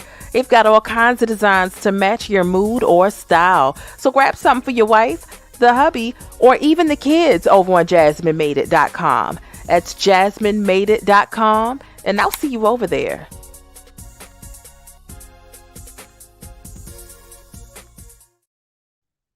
Alrighty. So let's go ahead and get into R. Kelly's new child, right? Even though he's been in jail for how long now? Do we even know? Do we know? Too long to remember, okay? So this is the page of Joycelyn Savage. And this is their baby that they claim is named Ava Lee Kelly. Okay? And what I want you all to know is... Okay, the early one. Baby, this is a fake page. Like, what is going on? Hello? Who believes this? Who believes this? Now, when a lot of people ask how this happened, because Gossip of the City posted it, right? Then she deleted it after she got the date. First of all, this is a fake page. Joycelyn does not speak to the press. Think about the last time y'all saw Joycelyn speak to the press. The last time we saw Joycelyn speak to the press, it was when she was speaking to Gayle King alongside Azriel Clary. You know, when they were like dressed to the nines in their little, you know, professional suits. R. Kelly was literally in the other room round about the same time he was doing his interview with Gayle King. Okay. And, you know, Gayle was asking about their sex life, and Azriel was like, excuse me, I don't, you know, it was just like, you know, sassy. The whole thing was just cringy because we understand that they've been manipulated because they have young minds, right? Joycelyn, however you want to pronounce her name, she does not speak to the media. She doesn't want to speak to the media because she wants to stay low key. This page is consistently clout chasing. Any blog, any page that's talking about Robert, this page pulls up and they like, thank you, saying stuff. That is not Joycelyn's bag. This page is always selling ad slots and promos for music and different things of that nature. And when this page is asked, like, yo, come on, he not even getting conjugal visits. Like, what's going on? We got IVF, eggs frozen, da-da-da-da-da. Baby, this is a fake page. Even when Joycelyn was speaking to the media, when this page was out, this page is fake. So, I mean, I don't know whose child this is on this page, but it's definitely a fake page. And not to mention, register for free to continue reading. Oh, baby, please. Let me, because if you think I'm about to pull up an article to goddamn pay, baby, you got another goddamn thing coming, bitch. Pull it up. Because y'all are buck wild if y'all think I'm about to paying to read no damn article. All right. Let's take a look, right? Because my thing is, what's the attorney got to say, right? Because Bon Jean be coming out, his attorney, Bon Jean be coming out and saying things to confirm or deny what's going on. For example, the Low album came out not too long ago. Attorney came out like, look, he didn't release this. He didn't authorize this. Label made a mistake. Da-da-da-da-da. This was actually when the announcement came out sometime around about like August about the whatever. This is when the attorney came out and said, this is not true. This is not true. Okay. Let's go ahead and read and just skim through this because it really don't take a whole bunch of reading. I just can't believe as many people fell for this that did. Okay. R. Kelly's fiance, Joycelyn, says she's pregnant with his child. And get my news voice on for y'all so y'all know it's real. As for why R. Kelly's lawyer, Jennifer Bon Jean, told E! that Savage is not pregnant with the singer's child, the 26-year-old says that his lawyer didn't know that prior to him going to jail, Robert and I were doing IVF because at the time I was told I couldn't have a baby. When he got sent to prison, we paused on it, and I had them freeze my eggs until I was ready, Savage tells E.T. Once his lawyer did find out, she wanted me to have an abortion because she didn't feel that now was the time for me to have a child following the 30-year sentence. Me and Robert wanted to have a child for a long time. He's very happy about it. His lawyer isn't. Once I told her I was keeping my baby, she didn't want me to announce, but I wanted to share the news. I've always been there for him, even before this new lawyer came into the picture. E.T. has reached out to Kelly's team for legal comment. The news comes just over 2 months after it was stated in a letter that Savage and the singer are engaged. The letter was filed by Kelly's team to Judge Ann Donnelly on June 13th, 2 weeks before his sentencing in his sex trafficking case. The letter begins with Savage referring to herself as Robert Kelly's fiancée. Kelly has since been sentenced to 30 years in prison for charges including racketeering, bribery, coercion, enticement, and sex trafficking. Kelly had previously denied all wrongdoing, pleading not guilty, and has continuously said he will appeal the ruling. The highly publicized trial saw 6 weeks of courtroom proceedings. In Savage's letter of support, she tried to explain that she's not a victim. She says, quote, "I'm writing this letter in support of Robert in advance of his sentencing, so I can explain to the court that I'm not the victim that the government has portrayed me to be," she wrote. Savage went on to detail her feelings for R. Kelly. She says, "We have a very special connection and are deeply in love. Robert is not the monster the government has described him to be. The Robert I know is very sweet, gentle, and kind." Savage, who was from Atlanta, Georgia, met R. Kelly when she was 19 years old. For his part, R. Kelly has previously been married to the late singer Aaliyah from 1994 until 1995. At the time of their nuptials, she was 15 and he was 27 years old. The singer went on to marry choreographer Andrea Lee, and they were together from 1996 to 2009. They share 3 children, Joan, Jay, and Robert Jr. Well, there you have it, folks.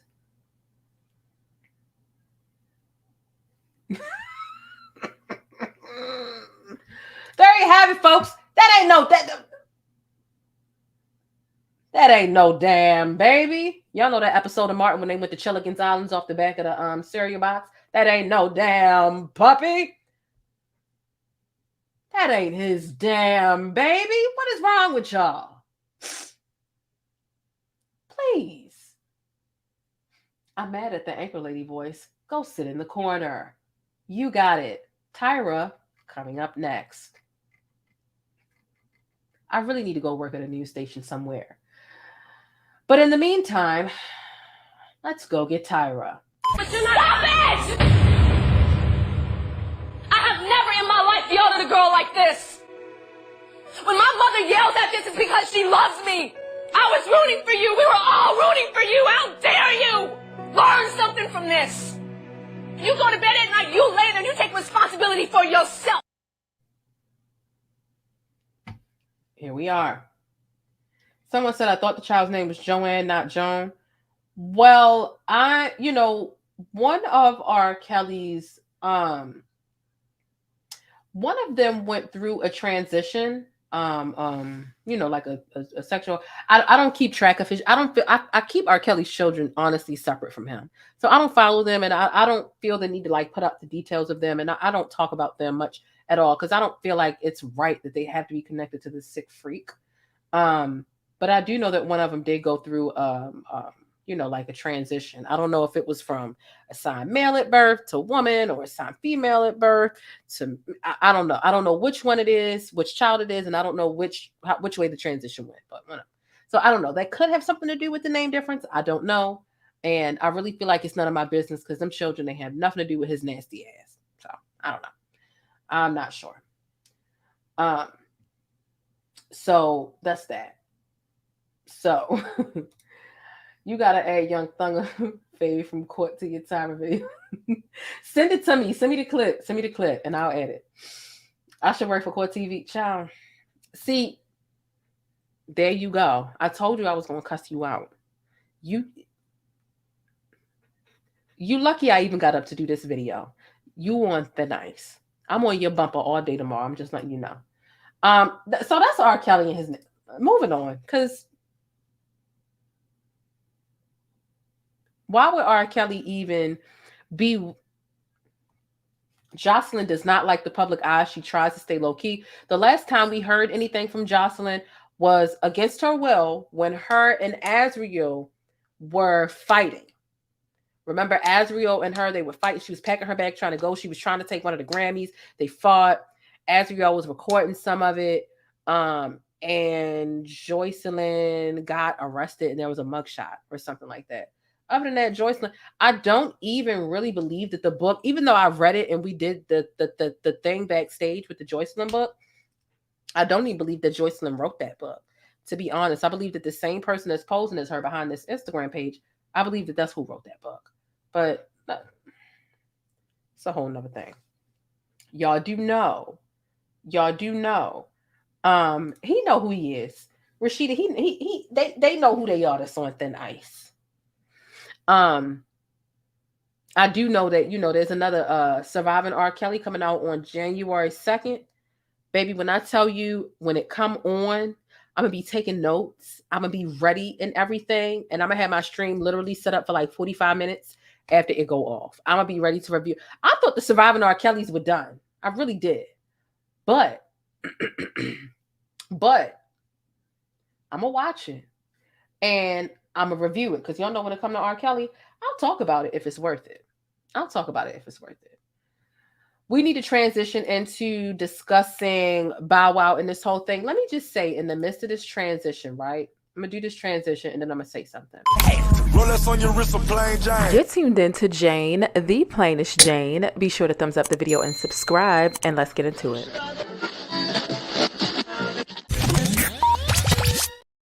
This is what I want to say. I see that there's some people and some talk about. Let me start it off with this. We have not forgotten Shanquella. We have not. I talk about Black news. We talk about different things all throughout the thing. Some serious, some funny, some whatever, right? I have not forgotten about Shanquella. However, I saw that like there's this conflict. Some people are like, why has the Shanquella reporting slowed down? Other people feel like the Shanquella reporting is too much because there's nothing really of substance to talk about.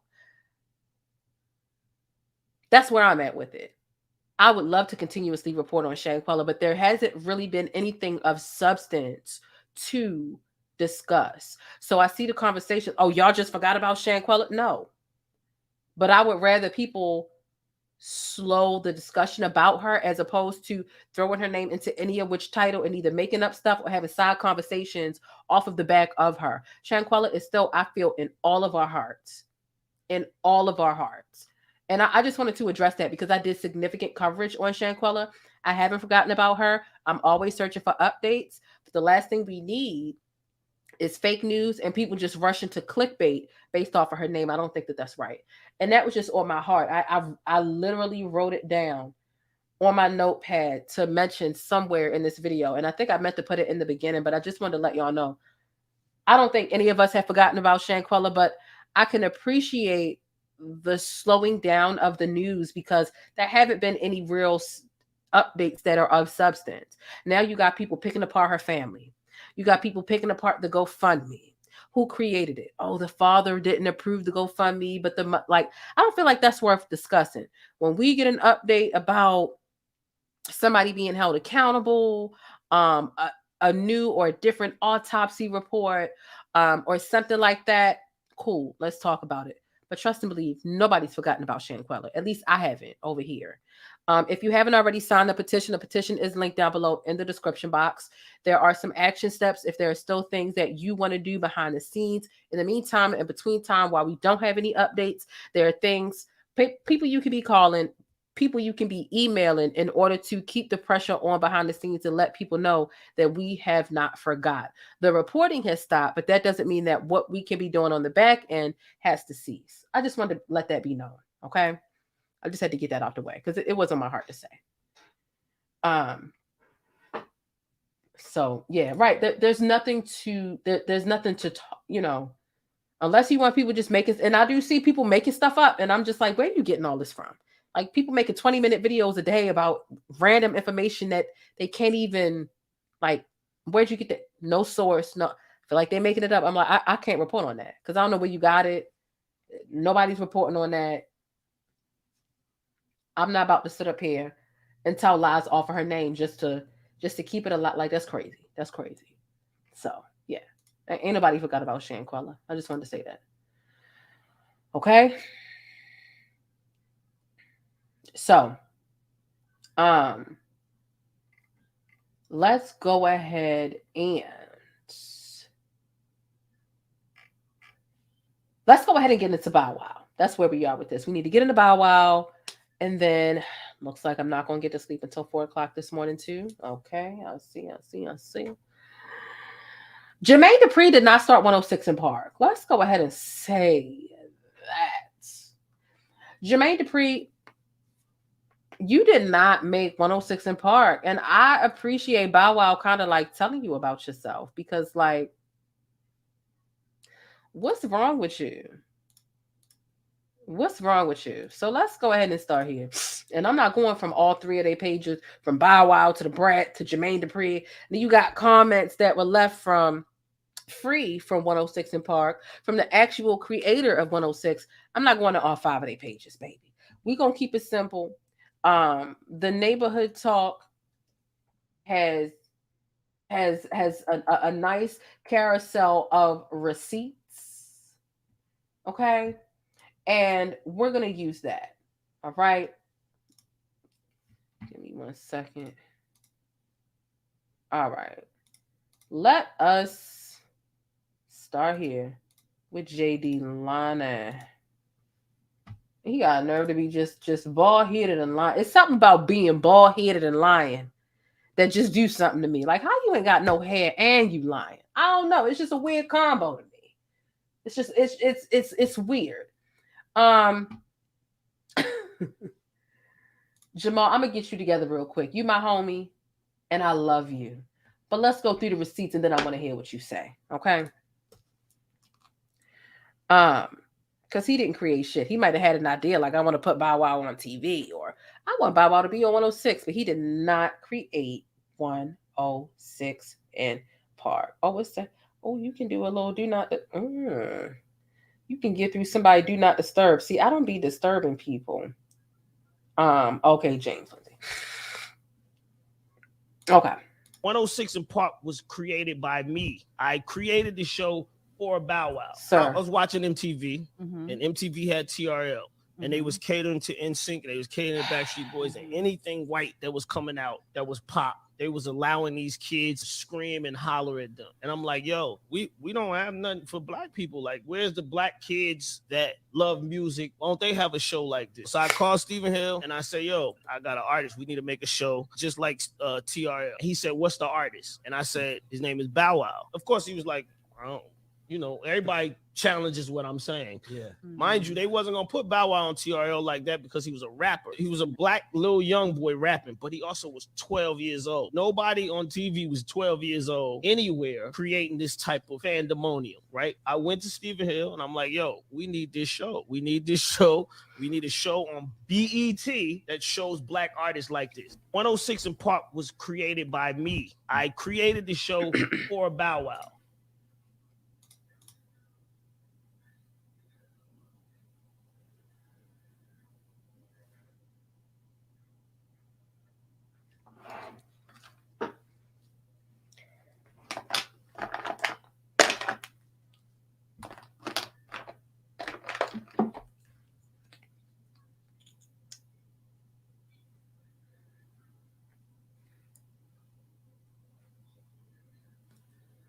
So if I walk up to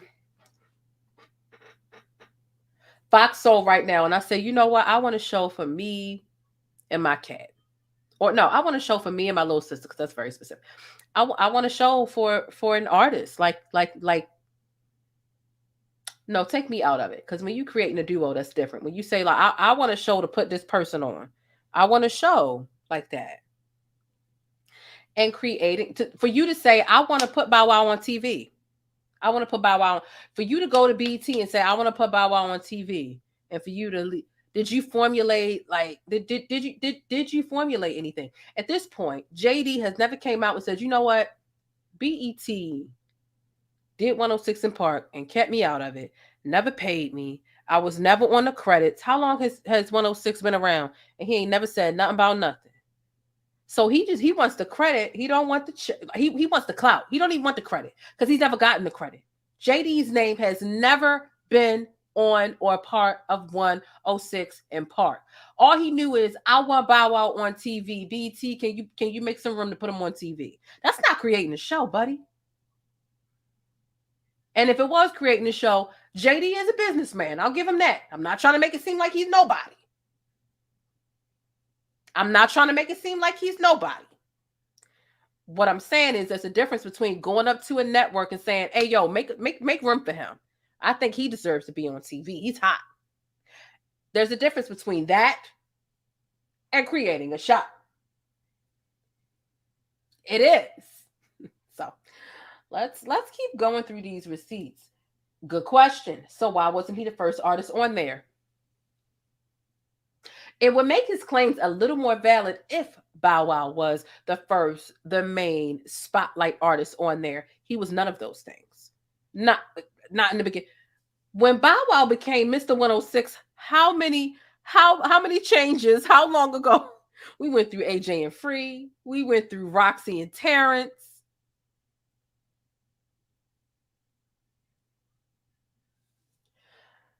JD bumped that big, shiny, bald-ass head and wanted to sit here and beat on his chest. That's the problem with letting people do things for you. See, JD is Bow Wow's industry daddy. He's his industry daddy. And I'm not saying that in no, like, disrespectful type of way. Like, he's always been this, person that kind of, like, guided him through the industry, right? He was alongside Snoop Dogg at one point, but Snoop Dogg didn't guide him through the industry. JD was always kind of like, his mentor, but kind of like a dad based off the age difference, right?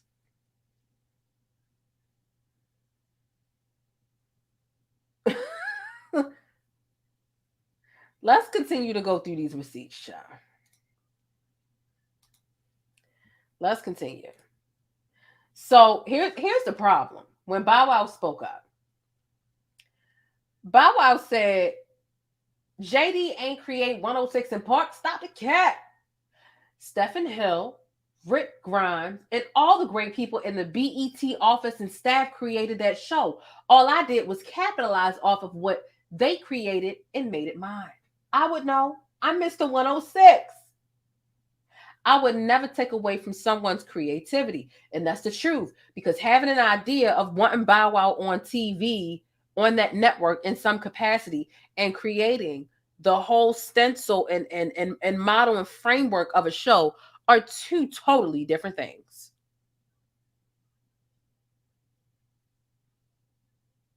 That's like me walking up to Fox Soul right now and be like, yo, let me get a slot. And they give me a slot and I get a show or I get on a show and I'm like, yo, I created this show. No, I didn't. I walked up to Fox Soul and said, yo, can I get a slot? Can you make some room for me over here? It's a difference.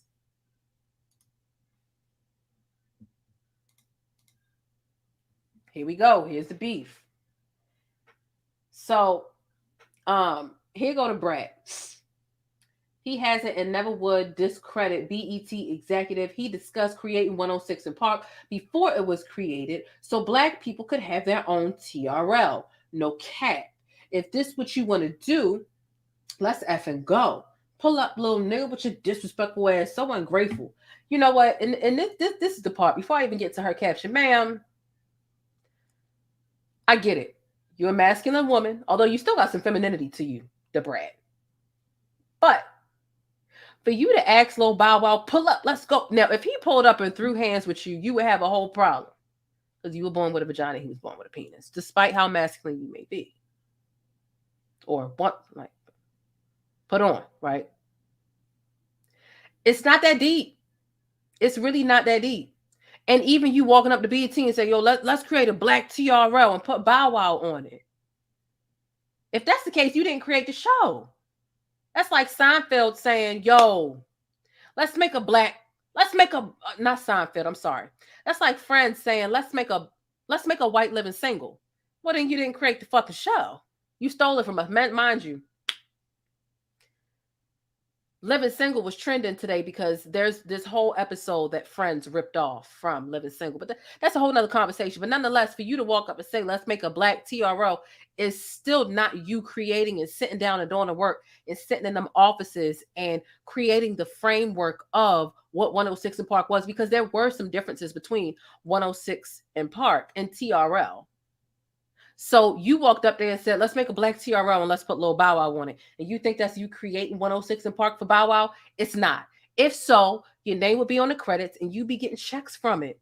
Why are you playing these kind of games? And you're a seasoned creative. You know what it takes to create shit. And it's not just walking to an office saying, let's make a fucking black TRL. If that's the case, you be getting checks and you be bitching about not getting the checks and your name will be on the credits. And because it's not, you be bitching about that. You didn't create that. You pitched a very loose idea and they structured it.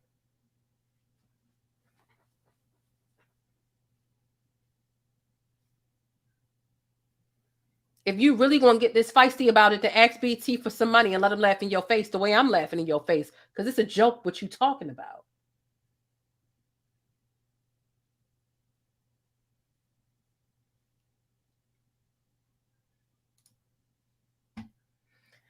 So, DaBrat says, you really on some bullshit right now, Bow Wow. Now, you know I got all the receipts and know the whole stories to a lot. Don't do this. Respect the legend. Respect the cultural icon. Respect the person who made your career what it is. And see, this is the fucking problem I have. Just because you feel like you had a huge hand or a lot to do with my career means I can't call you out and say, oh, you're wrong there. Respect me. I made you. Whoa. All I'm saying is you're wrong. You don't have to. I made you. How dare you say I'm wrong?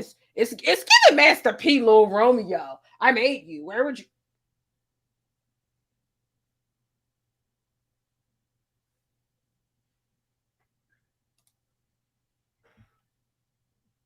Don't do this. Respect the legend. Respect the cultural icon. Respect who made your career what it is. I'm asking you now to please stop. I'm sorry, Jermaine Dupri. I cannot be silent about this shit any longer.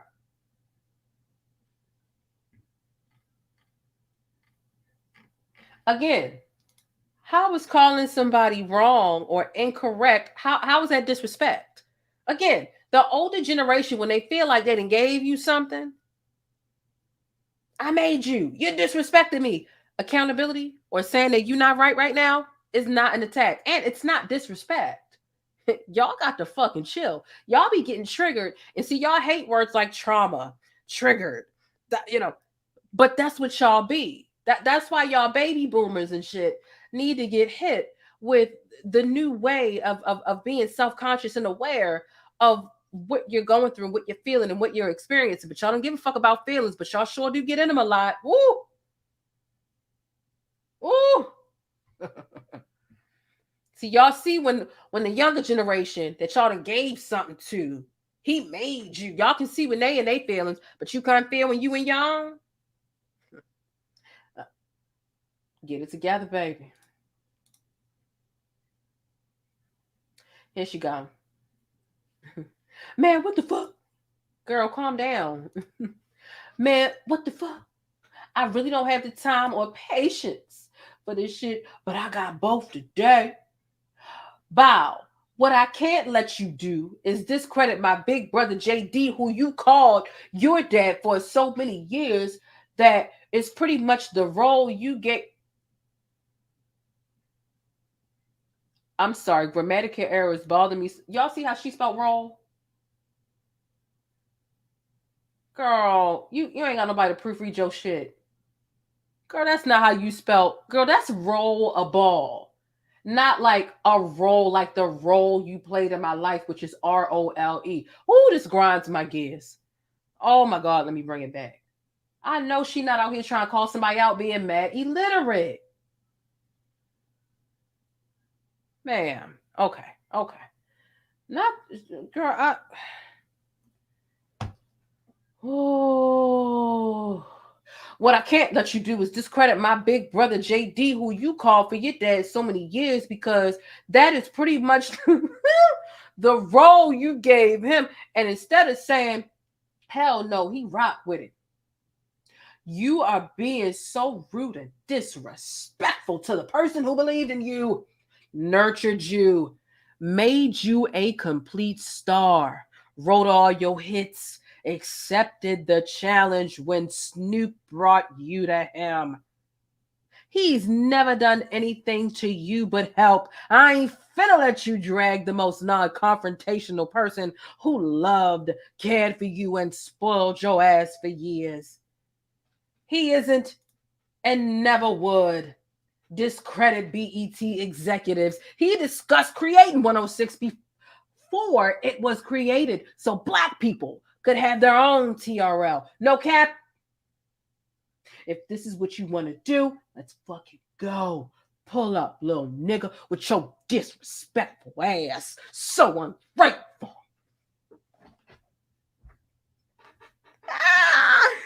Girl! Girl. She must have had the strap on while she typed this. She was really feeling herself. Girl, get the fuck over it. Not you calling him disrespectful for saying that's not true. You didn't make 106 in Park. What's so disrespectful about that?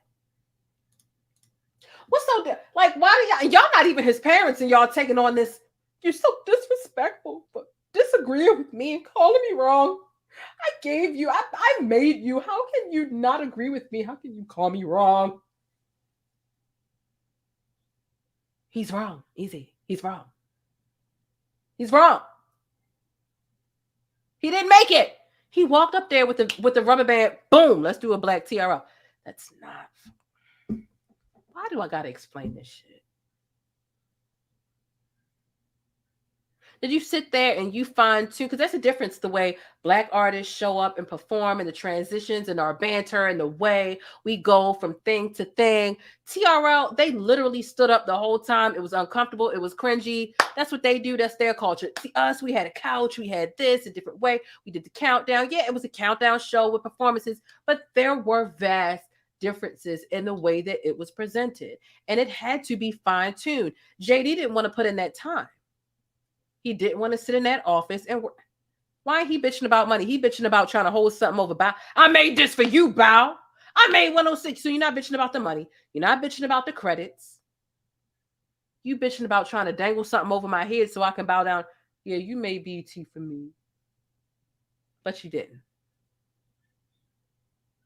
And he said you didn't. That's not disrespectful. He didn't say, bitch ass nigga, you muff. Because I can perform what a disrespectful way of saying, nigga, you didn't make no motherfucking like that's not. It's the gaslighting for me. Like, child, but see, that's another word that the baby boomers they don't understand. They don't understand none of that. It's too much. It's too much. And she really got this hype and this worked up for all of that. Like, I mean, it was so uncalled for. I can't sit back. I can't watch this no more. Nigga, pull up. What y'all gonna do? Scrap? So that so that when you get hurt a little more than him, you can. He's a man, but you told him to pull up. Nonetheless, let's get into it. The former executive dropped into the comments. Since this is where the conversation is going down, this is where we at. Okay. Look, it's 412 of us here at 3:09 in the morning, and I literally have 187 thumbs up. Can we do something about that? I'm not asking y'all to send money to my Cash App, although you can send me $3. But if you don't want to send me $3, can you please just? I'm here entertaining y'all early in the morning. I gotta be to work at 8:30. It's 3:09. I'm giving y'all my time. The least y'all can give me is to pay your fare and hit thumbs up, please. Pretty please. Come on now, we don't even got half of the ratio. That's not fair. Ain't right. Okay. Now let's get into what the executives had to say.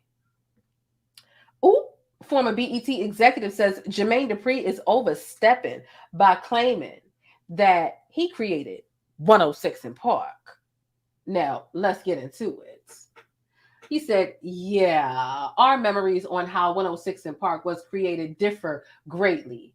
LOL, LOL, laughing emoji. Now, no one challenges that Bow Wow helped launch 106 in Park to great heights. That's for sure true. But created by me might be a bit of an overstep for you, my man. Love you always.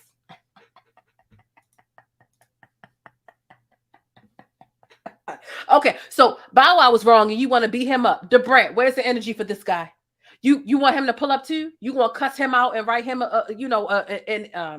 grammatically incorrect and illiterate as paragraph and cuss his ass out too? See, because you still in the industry, although you on the Ricky Smiley Morning Show here in Baltimore with Gary with the T, right? At Studio One. Shout out to all of them, right? No harm, no foul, no ill will. My background is radio as well. But I'm just saying, you had all this smoke for Bow Wow because you feel like, oh, he's young. That's my brother, and he raised you. How dare you step up against him and tell him he ain't make that? Well, here go the man who created it also saying, nigga, you ain't make that. Where's the smoke for him? Don't try and bully Bow Wow. First of all, Bow Wow ain't even all the way. He ain't gone like Orlando Brown, but I feel like Bow Wow, he be having some work to do. Bow Wow, I always felt like he was going to be my future ex-husband, okay? I went to go see Like Mike when it came out, when I was like 13 in the movies. An experience. Yo, you go to the movies, the previews go off, the screen go black. Screen go black, right? I'm taking y'all through my child because this is when I grew up on Bow Wow and Lil Romeo and them, B2K, all that. Go to the movies to see Like Mike, previews go off, screen go black. Boom! Bow Wow face pop up on the screen. When I tell you all us little ass girls, 13, started screaming in that movie theater, it was like a damn concert. I just can't even. It was a time. It was a time to be alive. I would have never thought Bow Wow would have been this not socially aware. I would have never thought that he would have lost this many brownie points, but it's okay. I'm still there for him. And he ain't do nothing wrong in this instance. Leave my mans alone. Okay? Leave my mans alone. You right. I'm getting to the end. You right about that. I wouldn't say lame. Now you hurting my feelings and I feel attacked. Okay?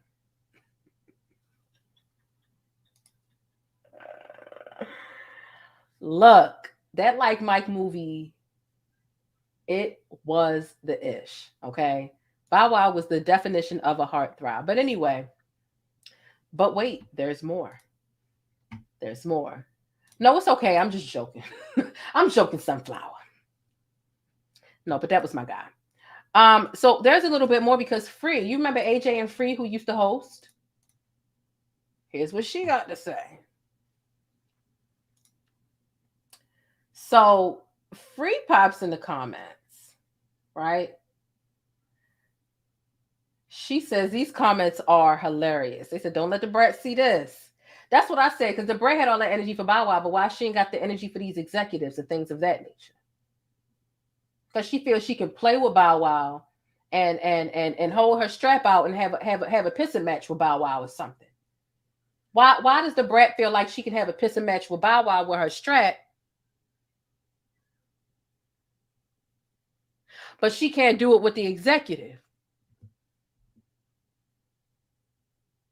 No, pull that strap out and have a pissing match with him too.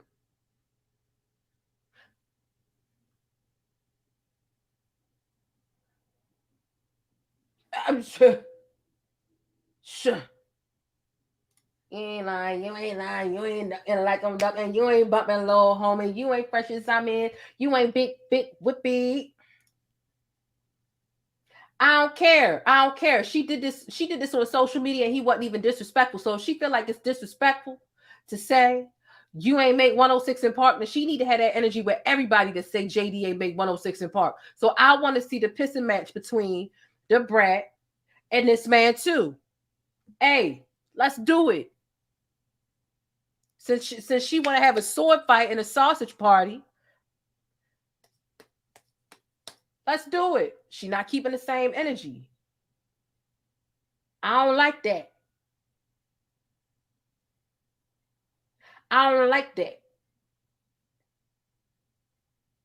She thinks she can talk to Bow Wow any old type of way, and I ain't having it. I ain't having it.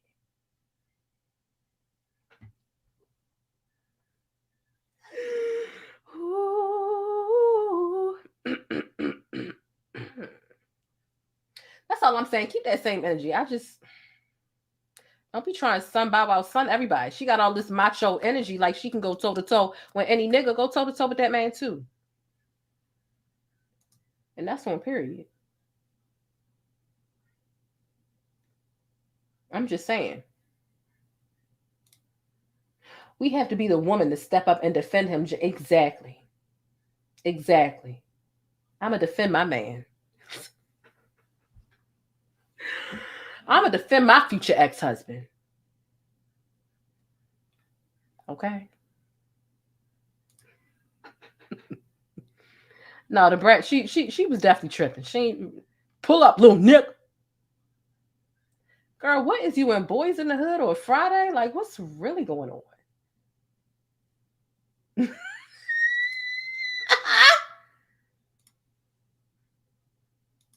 And you know, see DaBrat just out here. She out here flexing her gangster, and I don't like it. I don't like it. It's doing too much. It's doing too much. Bye. I'm not even reading that comment.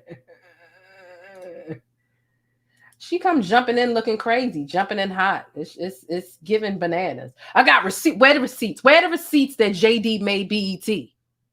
Because I was researching. I ain't got no receipts for that. I said, Lil Bow Wow should be on TV because we should have a black TRL. That's like me going up to Walmart saying, like, we need a great value Cheez-Its, and me just walking up there and saying that. But me not going at the factories and doing taste tests and doing this and doing that. But me just walking up to Walmart and pitching the idea. Then I see it a year later. No, I didn't create it.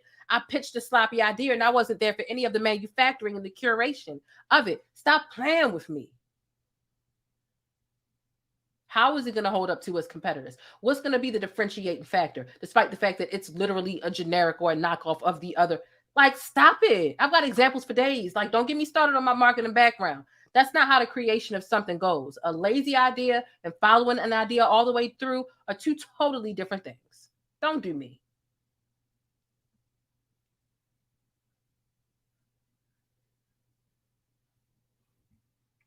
Asking somebody to pull up.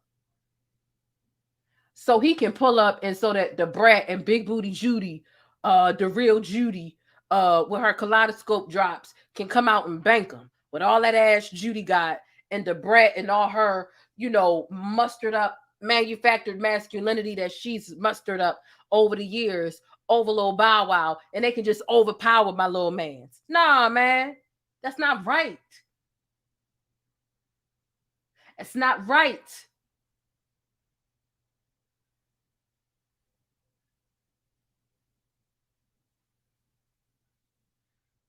And then when one of y'all get a black eye, despite beating his ass, y'all gonna scream, oh, protect black women. When y'all invited him to pull up. Nah. Nah.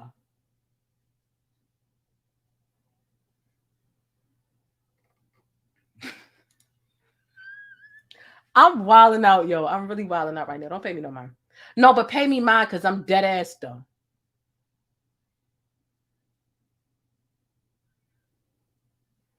I blame AMK because he got me on here late as fuck. He was like, you need to do this video because these topics going to be all by tomorrow. I said, all right, I'm sleepy, but y'all know when I get sleepy, I get a little. It's the Famecom Network's fault.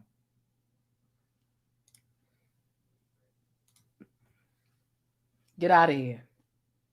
At this point, Shad, I done took up for you so much. Come do an interview over here, baby. Baby, I've been a fan since number 1. I ain't never had nobody show me all the things that you done show me. All right. I clearly need to go to bed. Black Santa, would you agree? Is it time for me to go to bed? It's clearly time for me to go to bed.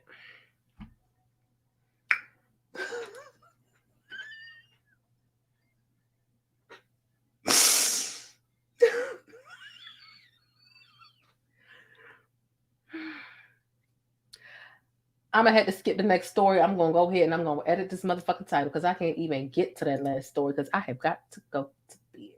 The story's so serious. I've been too goddamn goofy to get to this last story. And you know what? I don't even know this man anyway. I just thought the story was crazy. But guess what? Let me just go ahead and delete that out the title. And go on about my goddamn business because I can't. Y'all got me acting up. I blame you all. I blame you all. It's y'all's fault. And the Famecom Network's fault. I didn't do it. You all did it. All right.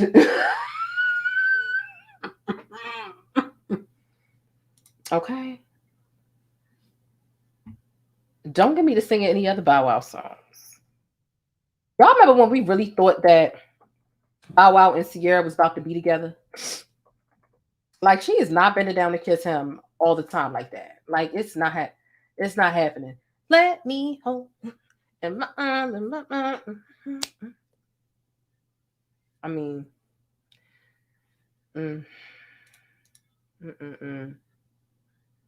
nope. Not singing Bow Wow set.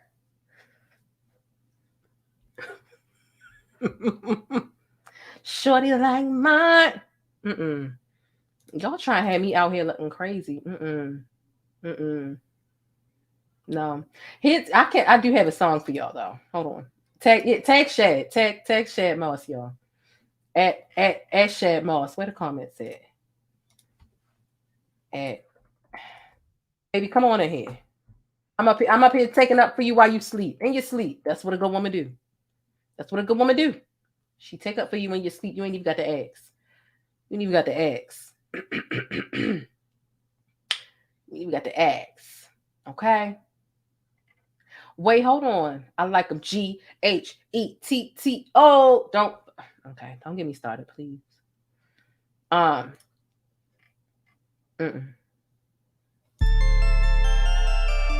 Baltimore, I can't see you. Where you at?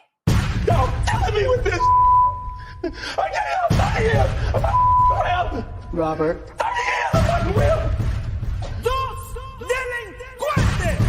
You're killing me, man. This ain't not about music. I'm trying to have a relationship with my kids, and I can't do it. Y'all just don't want to believe the truth. You don't want to believe it. At this point, we briefly pause the interview to give Kelly a moment. Man, y'all killing me with this. Y'all killing me with this. Y'all killing me with this. Y'all killing me. Y'all trying to kill me. Y'all killing me with this. Y'all killing me with this. Y'all killing me with this. Y'all killing me with killing me, man. Trying to kill me. Killing me, man. Trying to kill me. Y'all wanna believe it? Trying to kill me. Killing me, man. Trying to kill me. I hope this camera keep going. Stupid R. Kelly. Fight for my life. Stupid R. Kelly. Do it. Stupid R. Kelly. Fight for my life. Stupid R. Kelly. Do it.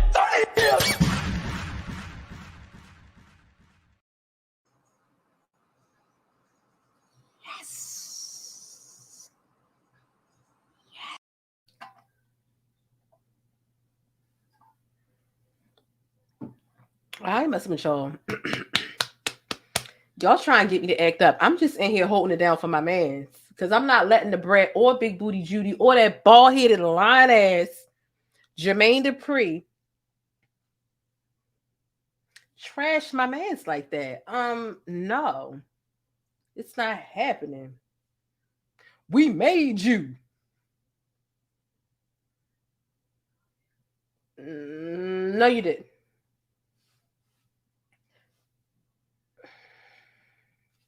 Make you not want to accept no help from nobody. As soon as you disagree with them, I made you. In my mind, in my arm, every time I wanna. All right, I'm done. Y'all gonna have me up here singing Bow Wow songs. Let me hold you down like a real friend's supposed to. I'm trying to show you a life to somebody like you should be living. Oh, baby, baby, you can never go wrong if you let me hold you. Good night. I'm not messing with y'all. I'm not messing with y'all. I'm not messing with y'all anymore. Because y'all playing games. Okay? Oh. I'm not, Can't get you out of my system. Okay? Bye, you always talking about that pocketbook. I'm going to tell that story in another 2 months when everybody don't forgot it. I might even tell it at the ugly Christmas sweater party. Okay? Oh, somebody said the Cash App. Oh, thank you so much. Oh, I got 2 Cash Apps. Oh, thank y'all so much. I'm going to send a thank you when I get off of here. Thank you all. Yeah, because I be on here entertaining y'all. So I appreciate it. And get you out of my system.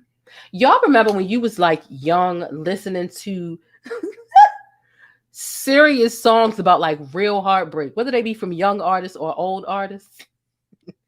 And you be crying to them like you really know what that shit is. Like you be like 8, like listening to the sound of the rain on my window pane.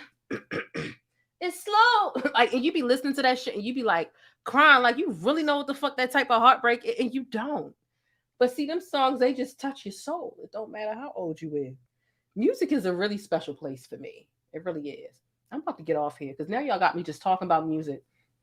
But no, I always felt Bow Wow music because, you know, that's my man's. That's my man's. Yes, just prepared to be brokenhearted. Broken heart. I didn't even know what Randy was talking. I didn't even know what broken hearted is, to be completely honest with you. When that song was out, Angel of Mine, The Boy Is Mine and shit. And you just sad. You ain't even had no real, you ain't had nothing. Y'all had love taps at the yard. Like, what are you getting so emotionally involved with these Jodeci and Brandy and things? Child, the music was, it was a thing. Lay your head. Don't get me started, please. Please. Bye. Oh, lay it down. Yes, the Boys to Men. The Boys to Men will get you in your feelings and you don't even know. Like, all you know is they can harmonize really, really well. And it sounded like something that was serious. Hold on. This is the one that got me. Hold up. That nigga with the deep voice was like, babe, come home. Well, hold up. What the fuck was he saying? What song was that? Come home. It was like she had cheated and he was just like, I don't even care what you did with that man. And I'm just like single digits and shit listening like, ooh, damn, this is some deep shit. Getting emotional, looking out the window. The rain is literally outside of the window and I'm just like sad with him. They sounded sad. I'm like, shit, I'm gonna get sad too. I'm gonna get there with where the sound like it is. Baby, you was out with that other man. I knew about it. I just didn't care. Just come home. That man was desperate. Did you hear me? And I'm like, oh my God, he really want her back. You was out with that other man.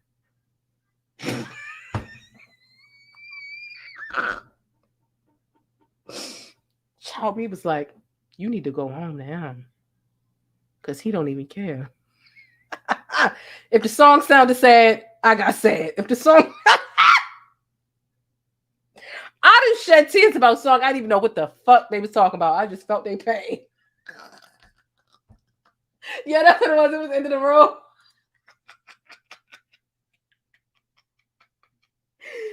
Oh my God.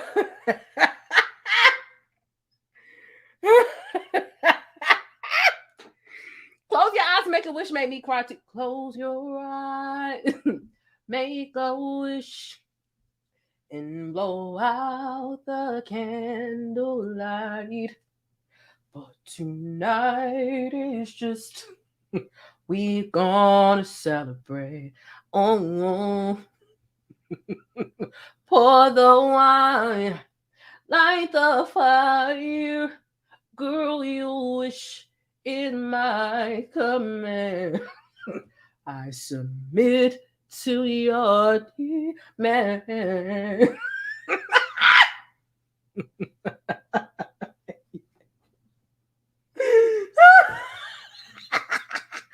Anytime that song would come on the radio, I would just be like, look out the window. And you ever been in the car when you was young and you just like watch the moon and you just like let the moon follow you? You just like, the moon is following us.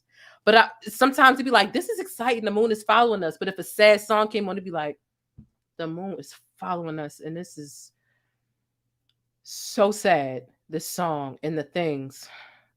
Bye. Going back to my childhood right now. Goodbye.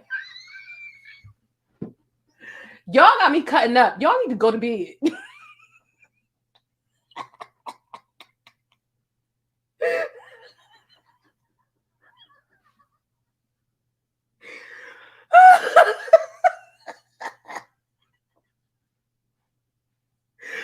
But no, hold up. This is my last thing, and I'm gonna go. Sometimes I would get sad on my own. I would get somber like on my own with the song. Other times, you ever seen your parent driving a car when you was younger growing up and they were affected by the song a certain way. And you was just like, damn, she's sad with that song. I'm going to just stare at the moon. Like, oop, this song came on and she feeling it and she not feeling happy about it. And she's singing it and she sound a little emotional with it too. Like, you know to shut the fuck up. I'm about to show you the meme that I'm talking about. I'm about to show y'all exactly what I'm talking about. Why I found this so fast too. Hold up. I'm about to show y'all exactly what the fuck I'm talking about.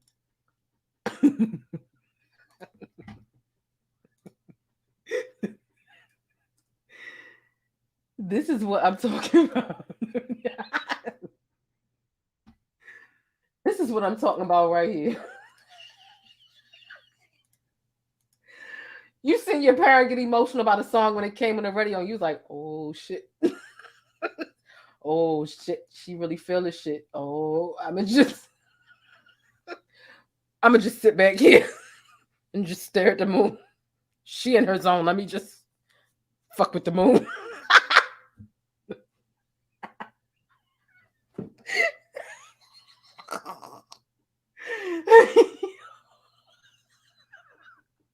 I'm not gonna lie, yo.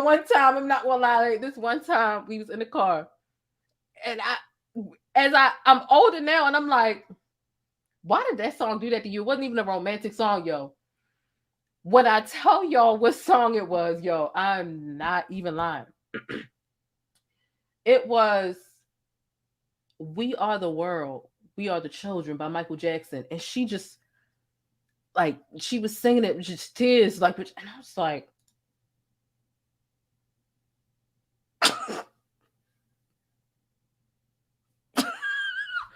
Okay. Yo, growing up, being in your own mind, watching your parents go through their own little feelings and realizing they need their time to themselves. I'm just gonna look out the window. I'm trying to remember the license plates. I'm trying to count the cars. I'm looking at the trees.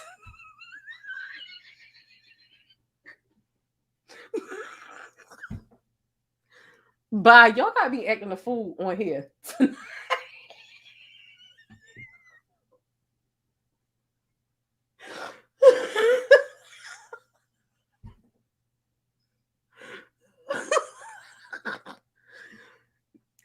was one of the many, but I grew up and I remember the We Are the World, and I'm like, what the fuck made you cry about that? Like, it was other songs, you know, romantic things. I get it. Like, that can make you think about your relationship, but that We Are the World, I will never forget that shit. Like, let me just mind my business and look out the window and fuck with the moon, because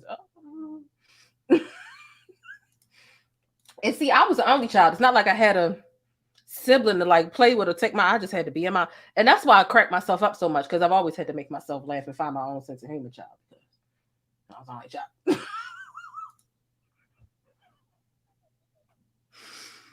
Anyway, y'all.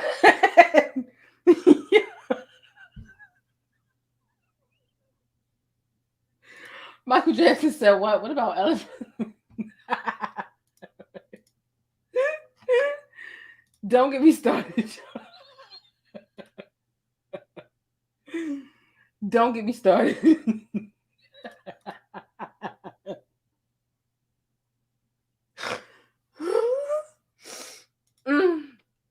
It's your fault. Y'all did it. I didn't do it. It was you guys. I blame it on you. I take no accountability. Call me Master P.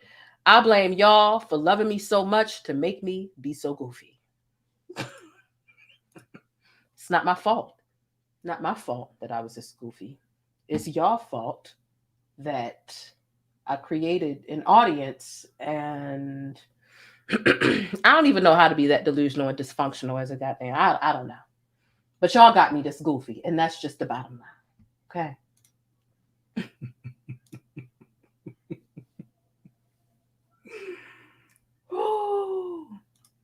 Oh my goodness.